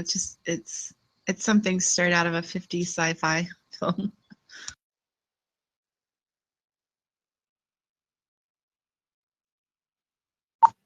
I have to agree. I mean, what's the longevity of these companies? It sounds nice, but I think the key word is like, they hope that they're going to be able to revive you. And nobody really knows like the mechanics or the maintenance that goes into that. I think I have to agree with Zelonia. I mean, I don't know. I don't buy it. All right, I have some really cool things. These are medical breakthroughs that sound like science fiction. Speaking of sci-fi, this is really cool. It's kind of like a bionic eye. The Argus 2, it takes a video signal from a camera built into sunglasses and wirelessly transmits that image to implants in the retinas of people who've lost their vision. Though it's been available in Europe since 2011, the US FDA only approved the eye earlier this year. So good news for you Americans. There it is. This is really like Star Trek technology. Dr. Roizen says, kind of like that guy, that black guy with a funky thing, who's actually part of an air filter of a car. Says the system isn't perfect. It lets a blind person regain basic functions like walking on a sidewalk without stepping off a curb and distinguishing black from white socks, but only lets you read one giant-sized word at a time on a Kindle. Plus, as the retina itself heals over the implant, the quality of vision decreases. The Argus 2 is currently only approved for people who have lost their sight from retinal pigmentosis, which affects 1 in 4,000 Americans. But the technology could soon help the more than 1.75 million people who suffer from macular degeneration.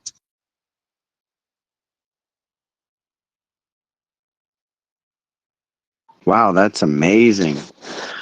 That's all of this is pretty amazing, I think. I don't know what to say about it too much. But V, about the other subject earlier, before this one, how can you not buy it? What's your opinion on that?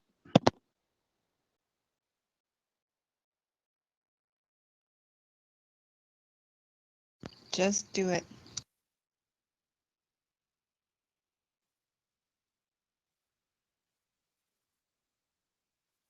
Here's some more cool stuff. Not all cancers are equally lethal. Cancer in your prostate means a longer survival rate than a malignancy in your brain, for example. But even prostate cancer comes in multiple flavors ranging from manageable to very bad. By analyzing the mutated genome of a tumor, doctors can now pinpoint whether a cancer is sensitive to a certain chemotherapy or one that doesn't respond at all to current treatments. Knowing the subtype might mean jumping directly to a clinical trial that could save your life.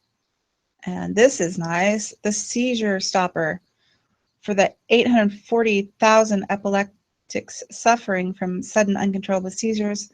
The NeuroPace is like a defibrillator for your brain. The system includes sensors implanted in the brain that can spot the first tremors of an oncoming seizure. Then it sends electrical pulses that counteract the brain's own haywire signals, stopping the seizures in its tracks. Even more impressive, the NeuroPace can be fine-tuned by doctors based on its performance. In the first year it was available, seizure episodes were reduced by an average of 40%, but 2 years later they dropped by 53%. Like a pacemaker for a heart. That's awesome. As soon as it detects that the seizures might be happening, it like snuffs them. Yep, there you go. Good comparison. What does it mean by snuffs them? Like it cancels them out, and stops them. Wow, that's something for at least a couple of friends of mine that I know. I'm not saying their names on the channel here right now, but what is it made out of, and where do you get it? The seizure stopper, it's called NeuroPace, NeuroPace, PACE. It's like a defibrillator for your brain to stop seizures. Why do I keep messing up on that word? Seizures. Okay, now this is gross. Sounds gross. The fecal transplant. Yep, you heard that right. The idea of taking someone else's poop and giving it a new home in your colon may sound repulsive, but the treatment has proven remarkably effective in curing infections of C. difficile, a nasty bacteria that kills 15,000 people a year. Take heart, the digested food waste and feces isn't itself the cure. You're simply gaining some of the helpful bacteria living in the donor's gut, like a farmer choosing the hardiest crops to seed next year's fields. The bacteria produces proteins that are involved in a lot more diseases than we realized. Still grossed out? Researchers in Canada have developed a method to deliver just the bacteria, no feces, via an oral pill, skipping the need for a poo enema. Nice. That sounds like it could work remarkably well and can help. Is this for everyone, or just a particular, like, male or female in general, or just, like I said, just everyone? It looks like it's to fight a killer bacteria, an infection of C. difficile. Yeah, a nasty bacteria that kills 15,000 people a year. Yep. Well, as some of you may know, we do have harmful bacteria in our body. We also have good bacteria. They're like symbiotic parasites. I can't name them all, but we have one that's in our, or some that are in our guts. And by eating yogurt helps put those bacteria, those cultures back in our body, helps us with the, I guess, the aid in digestion and possibly some other things. Now, if certain people don't eat yogurt, what else can they eat to get good bacteria and keep good bacteria in their body? Or even what else could they do? Well, there's probiotics. There's acidophilus. You can get that in a pill form or some kind of like other form of the supplement. No, there's different things. There's some bacteria that may be low in our bodies. Like if we take antibiotics, it's going to kill off a lot of those good bacteria. It's like a good, what do they call it, flora in your gut. I don't know what they all are. I'm not a doctor. But yeah, there's certain things we have, like yeast. We all have certain levels of yeast. We have healthy levels, which are low and don't bother us, but they can get out of control. Particularly if you take an antibiotics, it's killing those other bacteria that are good, and can therefore, which will fight and keep the yeast low.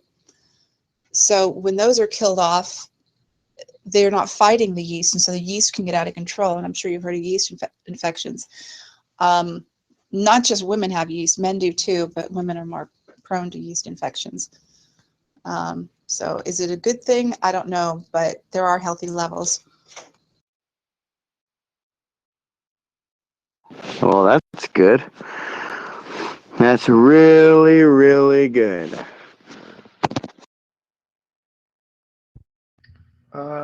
I'm just going to finish this article about the immortality. Pretty interesting. Yeah, the perpetual maintenance of a youthful physical, biological body is admittedly a compelling idea. However, it seems to be the least popular possibility, in that it seems unlikely any amount of biotechnology could actually fix every form of deterioration of a human body's cells. And if a person spends enough time alive, it's only a matter of time before a physical accident like a car wreck or hiking accident catches up with them, bringing an end to their immortality.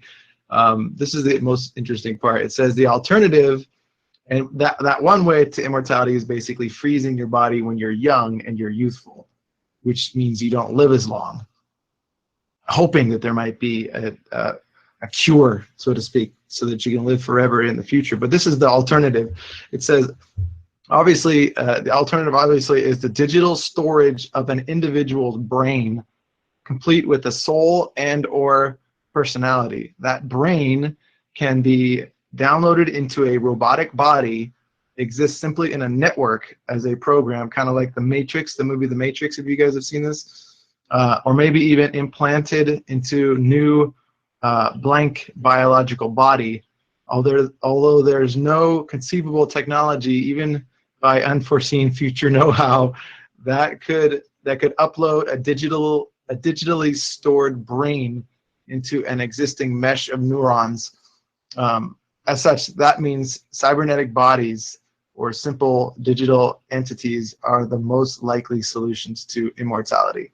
So basically, you're just taking your brain and they save it somehow, and then they someday or immediately put it into a robot. So you exist by your brain in a robotic body. Crazy.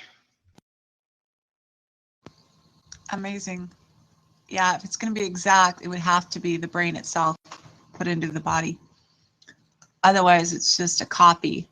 If it's like downloaded, it's not really you. But how do they get the soul? I don't know.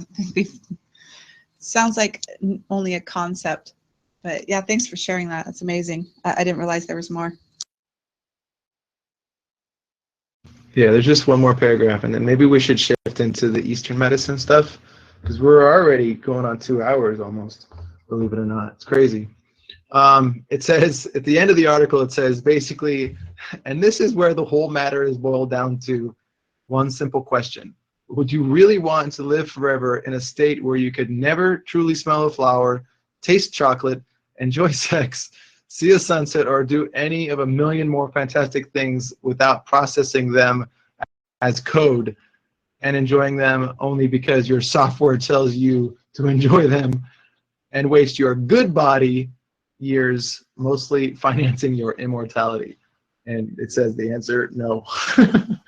Remember, your digital brain will be smart enough to know it's just a vast network of computer programming, and will also know that our true nature is one intended to be in a physical body. The technology may work, but we were never intended to live forever. It says immortality isn't all what it's cracked up to be, particularly when it comes to a life-limiting price, that of, yeah, giving up your body early or living in a robot. It's not really even real. I don't know. It's weird. It's definitely sci-fi, but it's possible someday. It's one of those things to I don't know. Some people are probably hoping for, like this Ted Williams guy. Apparently, his body was failing on him, so to speak. So he figures, hey, if I'm not dead yet, but if I cryogenically freeze myself, maybe they can fix the problem down the road and make me live forever. So it's like, I guess, I don't know what age he was, but Ted Williams, I think, was a famous baseball player and one of a couple hundred people that decided to do it. Pretty crazy. Yeah, I was just going to say there are other people who have done it. You said a couple hundred. Yeah, there's rumors that Walt Disney is one of them, which if there are these people, then I would totally believe that. He's one of them. But yeah, the only way for any of those things to work where you'd actually want to be, where it'd be worth living, because you know the computer stuff, forget it. Yeah, the only way to work is to transplant the brain into another body. Obviously, one that doesn't have a functioning, that's not a person functioning, could be a manufactured person or whatever. And that is if they can make everything operate. Or an even better one, if possible, is to actually transfer the soul. And if the brain actually works with it, or maybe you'd have to do both. I don't know. But all those other things just seem, even if they're doable, it could be done. It's like, who wants to live like that?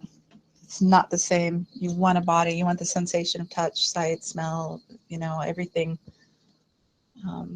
Taste. You know, you can't feel the breeze on your skin, the warmth of the sun, you know, the taste of a cherry, the kiss of a lips, you know, all that. Why? Just die. Just give up.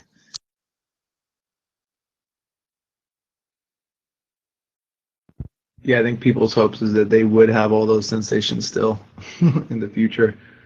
I don't know. Crazy stuff. All right. Yeah, maybe we can finish this off with some Eastern medicine, quote unquote, advances, which aren't really advances, but like known stuff that might be new to some of us. I'm just going to list a couple, and just if there's anything more, by all means, just throw some more in there. And if anything appeals to you, maybe we can talk about it for a little bit.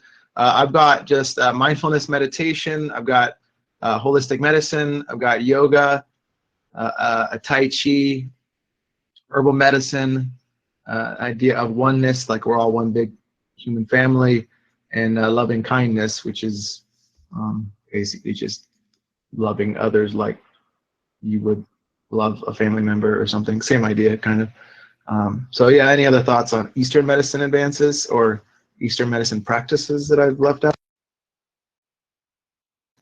Yeah, it's not just Eastern, though, that you're talking about. It's alternative. I guess that could encompass it all. I guess that's the best word. But yeah, I know some of it's new or newer. Some of it's quite old. Some of it's ancient, especially the Eastern stuff. But as far as like alternative stuff, there is some very new stuff out there, or newer. Some of these healing modalities.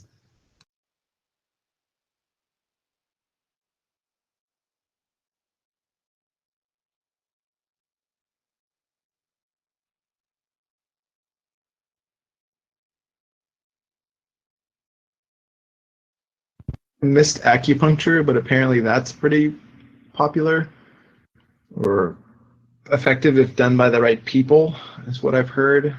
Otherwise, not very effective at all.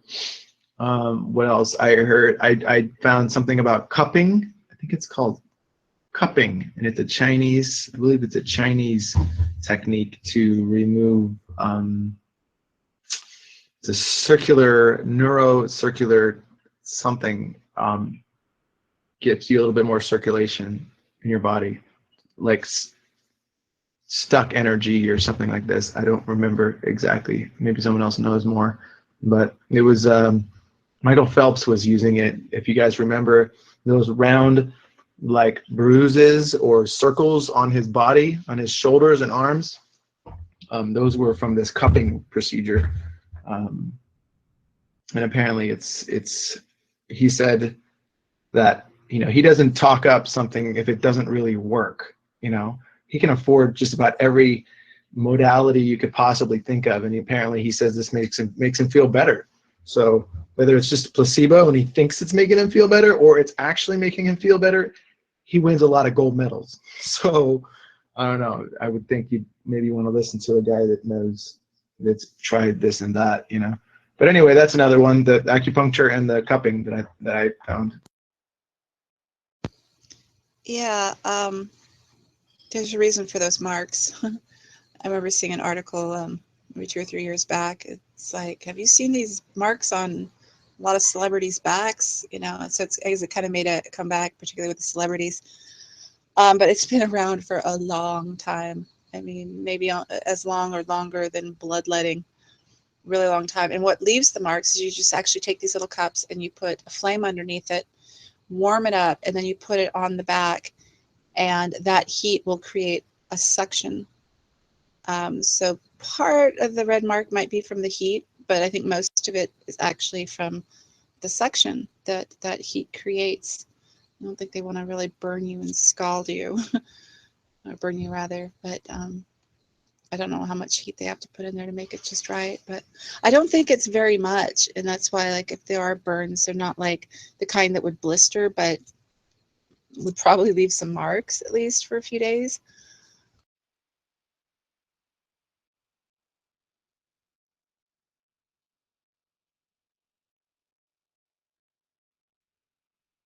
Like, I think the flame is kept under there for just a matter of seconds, like maybe up to 10 seconds, and then it's put on the skin.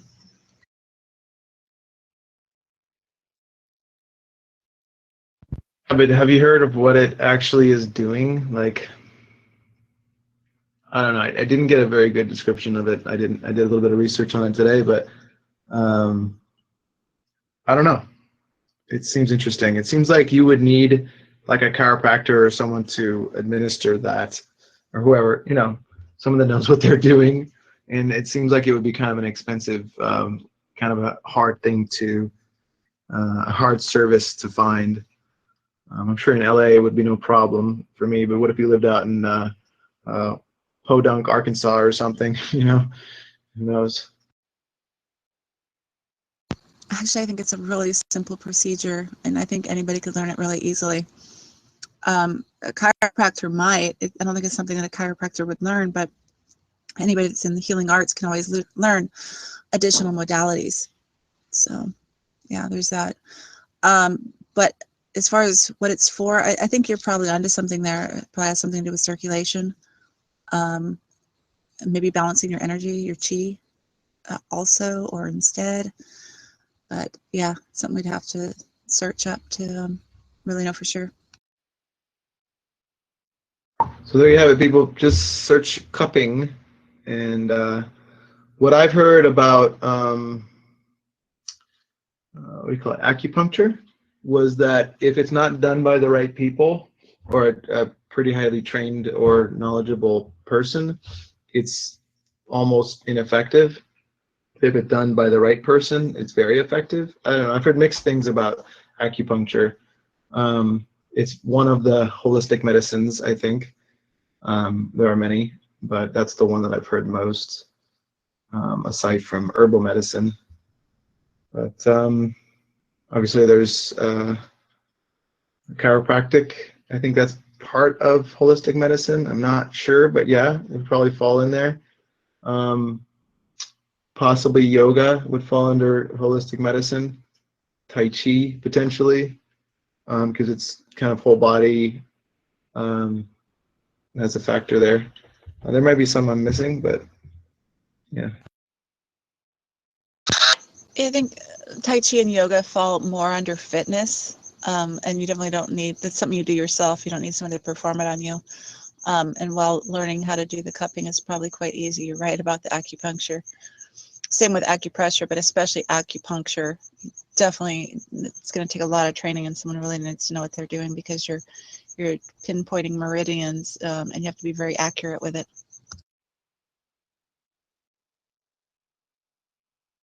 By the way, if anyone would like to get trusted into the channel, please read through the rules and then let us know that you've read them, and if you're willing to follow these guidelines. Thank you.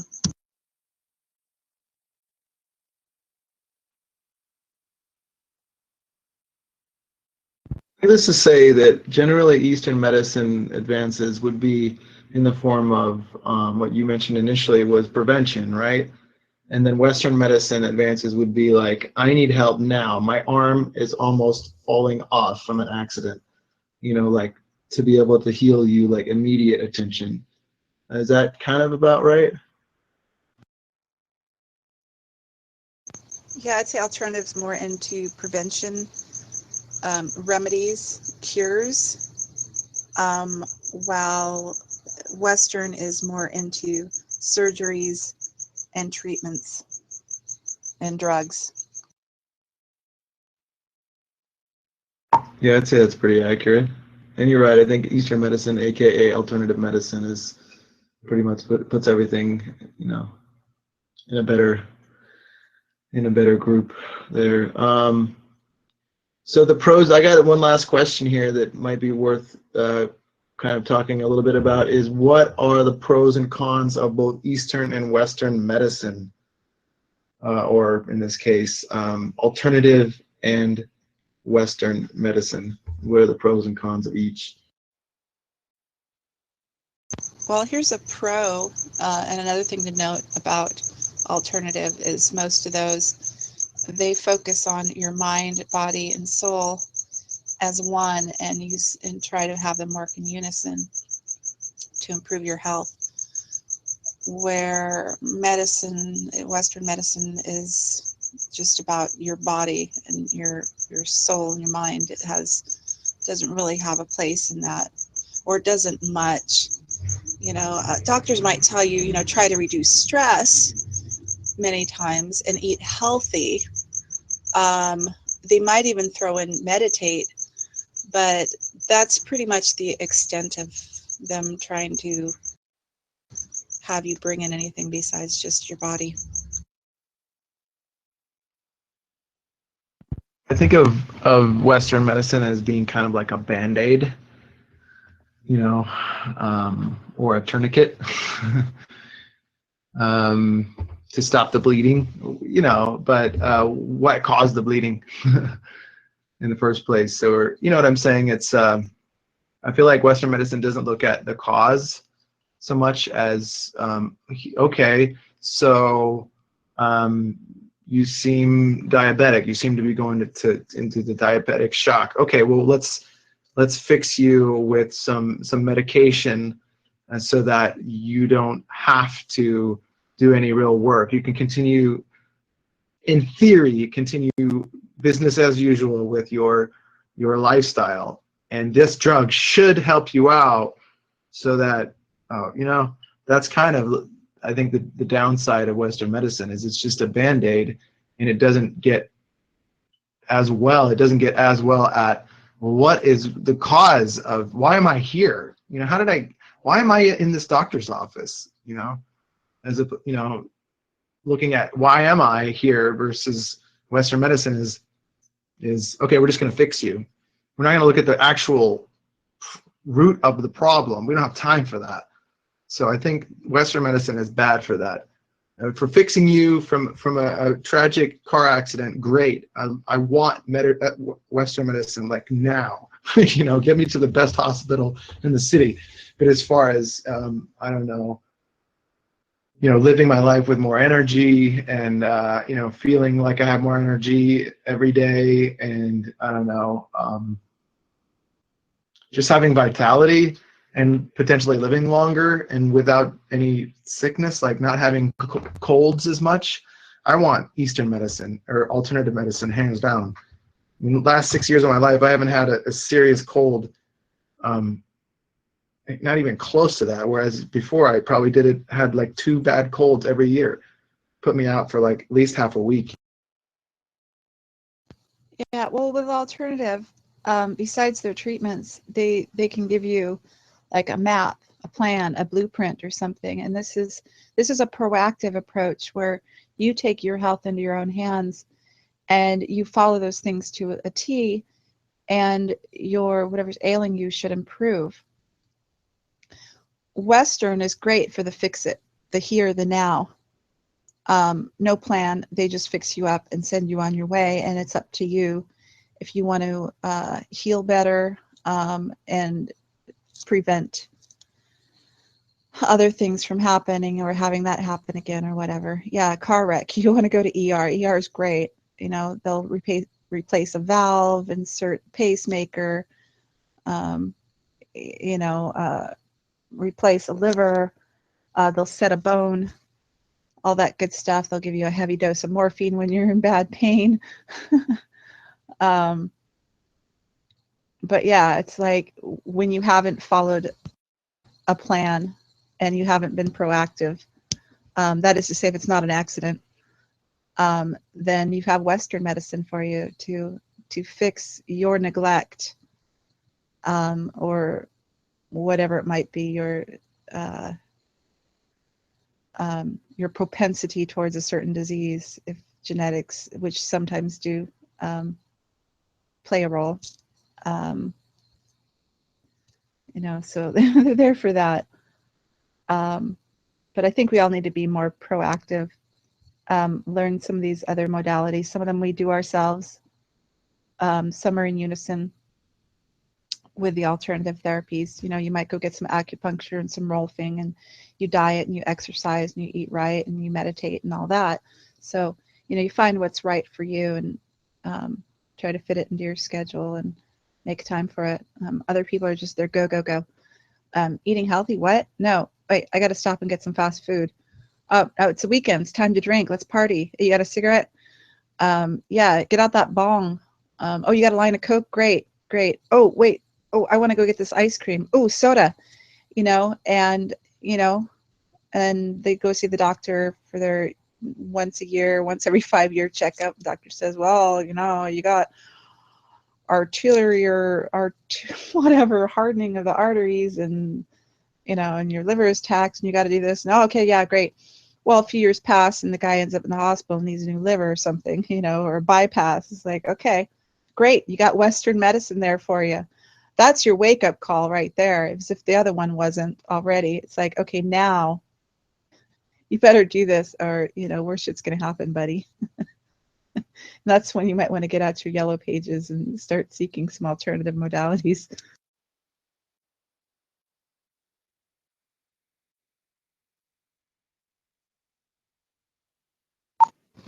I have to agree with like the holistic approach. My body crashed when I was 26. I have a lot of problems with my immune system.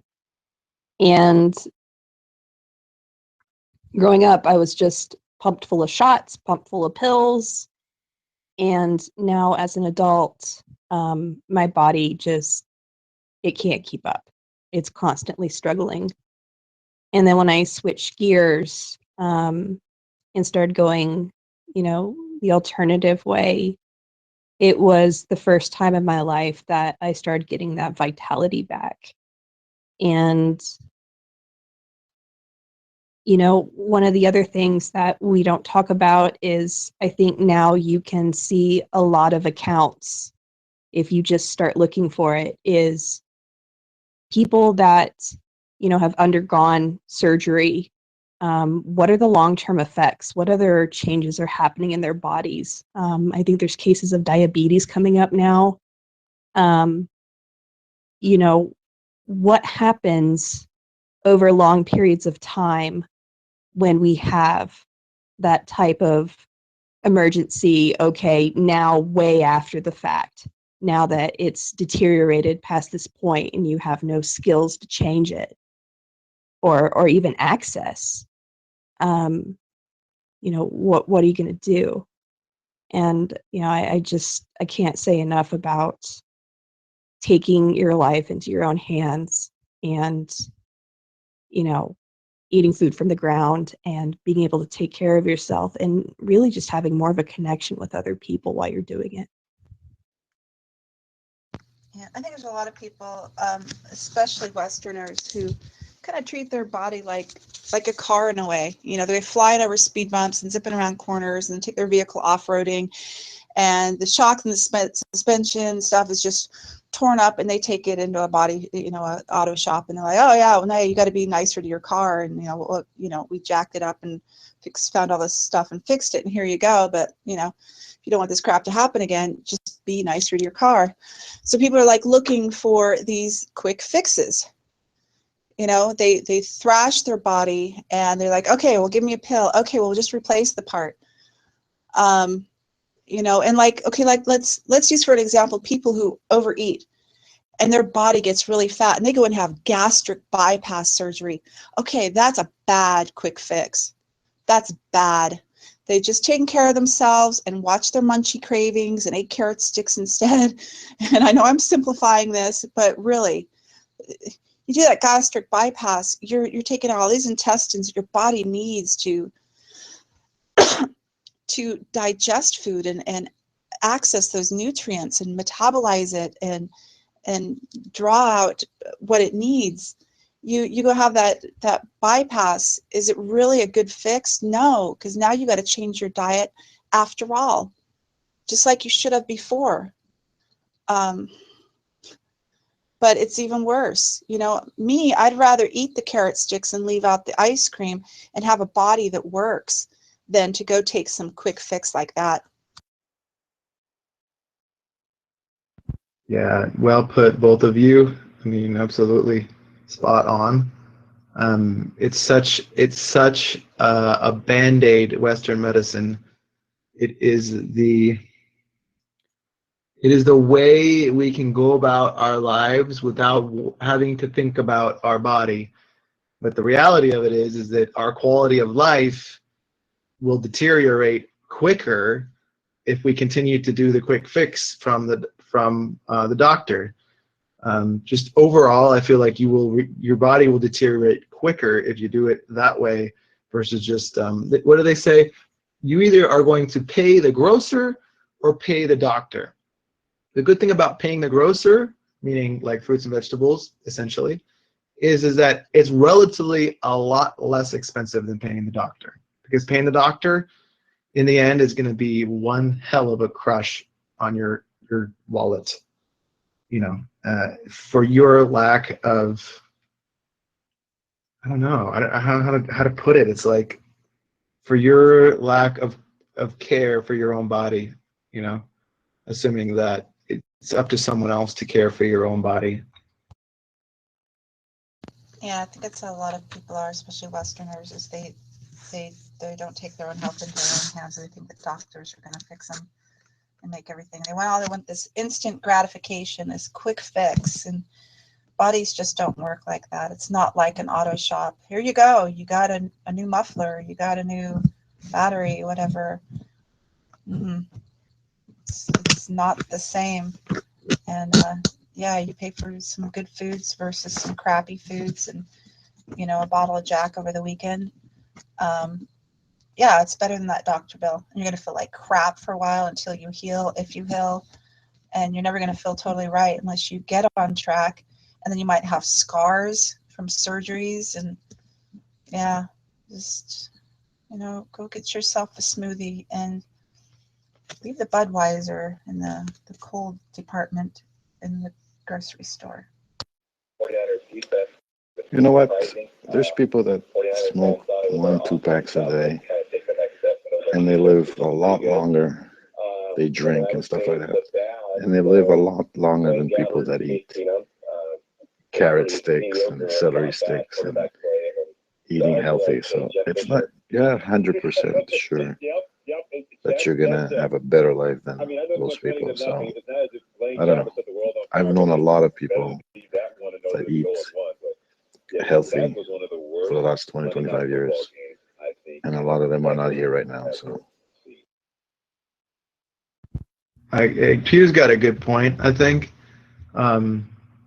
Number one, I think those people were probably one of the happiest people that he knows, my guess, because they have no stress. My grandpa lived a very long time, 98, I would say. That's pretty long. And he did nothing special in the way of eating, other than maybe eating the raw, unprocessed foods, pre-50s, pre-supermarket ish, and no special exercise ever. He's never on a sports team that I know of, and he lived long. And one of the things that I asked him, and this isn't for everyone. I doubt this is an absolute certainty. I would have had to interview like 100 people like him and ask them, did you ever stress? Like, how did you deal with stress? And he told me, he simply said, I didn't stress that much. I said, even when your daughters got married? He said, not really. I've never really stressed. And so I feel like stress has as much, if not more, at least 50% of the picture, if not more, than nutrition alone. But if your nutrition is bad and you're stressing every single day, day in and out, come on, you're like bombarding your body with the worst it can possibly take. Eventually it's going to fail on you, guaranteed. It's just going to fail, and the doctors are going to have to fix you. And it's due to maybe just not loving yourself enough, just not loving yourself enough to take care of it. This one ship that we live in, that we have to live in for our life here on Earth, or whatever, however you want to see yourself, when you die. For your life here on Earth, your living time, might as well be in a spaceship that can fly fast and go far. Yeah, I guess if I can think about it that way, I can. Sometimes I get stressed out a lot in my life, for even sometimes just the simplest things, kind of easily. But I guess these are all good tips for me to look over again, over and over and over again. Yeah. Well, it's definitely true. If you take good care of yourself, it doesn't guarantee you anything, but you have a much better chance. And as far as the difference between these people that didn't take very good care of themselves and are living long lives, and those who took a great care of themselves but are dead now, is probably some of these factors. Like the people who didn't take that great care of themselves and they're healthy, they could have a strong constitution. They have. Maybe we could probably wrap this up a little bit here. Does anyone have any final thoughts on new medical advances and things that could help us live longer, or any of this that's helpful? Yeah. Any final thoughts? I'm sorry, Cheryl. You were saying something. Go ahead and finish it. Yeah, Andrew, I was on a thought till you cut me off. Yeah, I don't know. Just never mind. I'm sure you want to wrap this up. No, finish it real quick. Just please try to remember. Oh, man. Thanks, Andrew. Now you can help her finish the thought now. I had no idea I even cut her off. Like, I don't even know how that happened. Crazy. Sorry. Carry on. Okay. Good genetics. Yes, that does play a part sometimes. Stress-free, like Andrew said. And I'm sure there's some other factors. I think there's a couple more I had in mind. The other people, they got dealt a bad card. It sounds like, they did everything right, but they had something genetic there.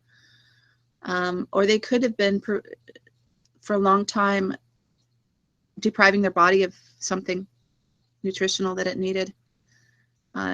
Even though they believed, and others believed, that they were taking really good care of themselves. And yeah, maybe they weren't doing any of the bad things, but they might have left out some vital nutrients. They might have had stress. They might have worked their body too hard, athletically or something, and just not got the right nutrients. So, like I said, there's no guarantees. But I think the better you take care of yourself, the better your chances. And I'll just wrap it up with that thought.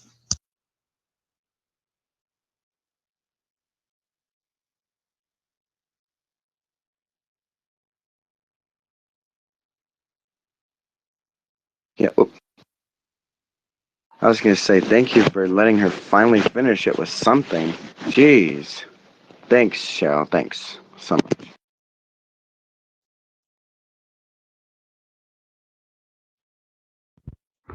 Yes, well said, Cheryl.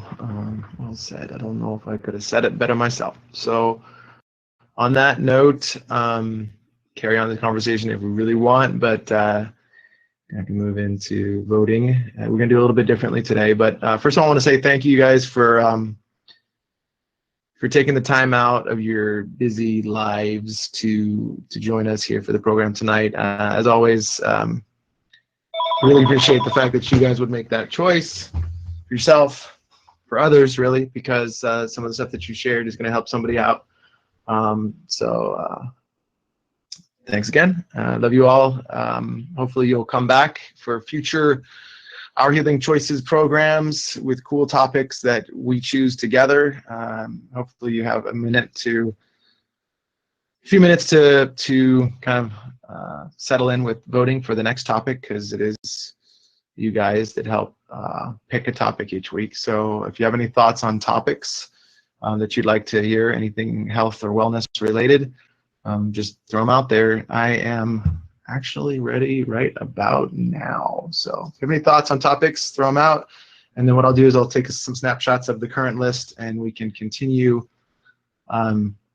do a quick vote at the end of this. And if anybody can't see, let me know. I'll do a read off of the top 10 or 15. I usually do that anyway. So right now, let's just field some potential topics if you guys have them. Yeah, thanks everybody for joining us and listening in and sharing in. A lot of good stuff shared here. Those who listened in, I'm sure, learned some stuff. Some amazing new discoveries, some good helpful tips, some solid advice, and some experience. And those who are listening to this later on through the podcast, I think, have a really nourishing and information-packed program to listen to. So if anybody's going to tune into one, this is one of the upper ones, I would say, to listen in. Like would be one of my suggestions. Like, you don't listen to 10 or something, like pick this one among others. So yeah, thank you. Good program, Andrew. Good topic. Thanks. Oh yeah, I was going to mention if you guys want to listen in to some of the past programs, just go on YouTube, type in Our Healing Choices. There's an ongoing playlist of that I add to each week or so of the previous topic. I just add the previous topic that was recorded to that list, and so you'll have all of them that have been recorded. We haven't gotten all of them. There's still much to add to that list. There's some that I wasn't able to do it for whatever reason, like last week. It is what it is. We've missed some. There are some that are recorded on my computer that I still need to transfer to YouTube. But anyway, it's there on YouTube. You can also go to Our Healing on Facebook. The Facebook page is facebook.com/Our Healing Choices. And then you could also go to Cheryl's channel website for Ring of Fire. It's facebook.com/Ring of Fire chat. So trying to think what else is important. Jump on to Our Healing Choices channel. There's an actual channel for this. That's so I can get you out an APB, a call alert, to know of the topic of the week. Just add yourself. There's no regulation on that. Just add yourself, and just know that within an hour of every program, you're going to get a call alert that has the topic of the week. I'm trying to get better at doing that, so get yourself over there and get on that list. Subscribe to that channel, and it'll be easier for me down the road. Save me time. I can put more effort into, doing some research on good stuff to share. Yeah, that's all. Let's field some topics, potential topics. That would be good to start. And again, if you guys can do me a favor, it's probably one of the more important parts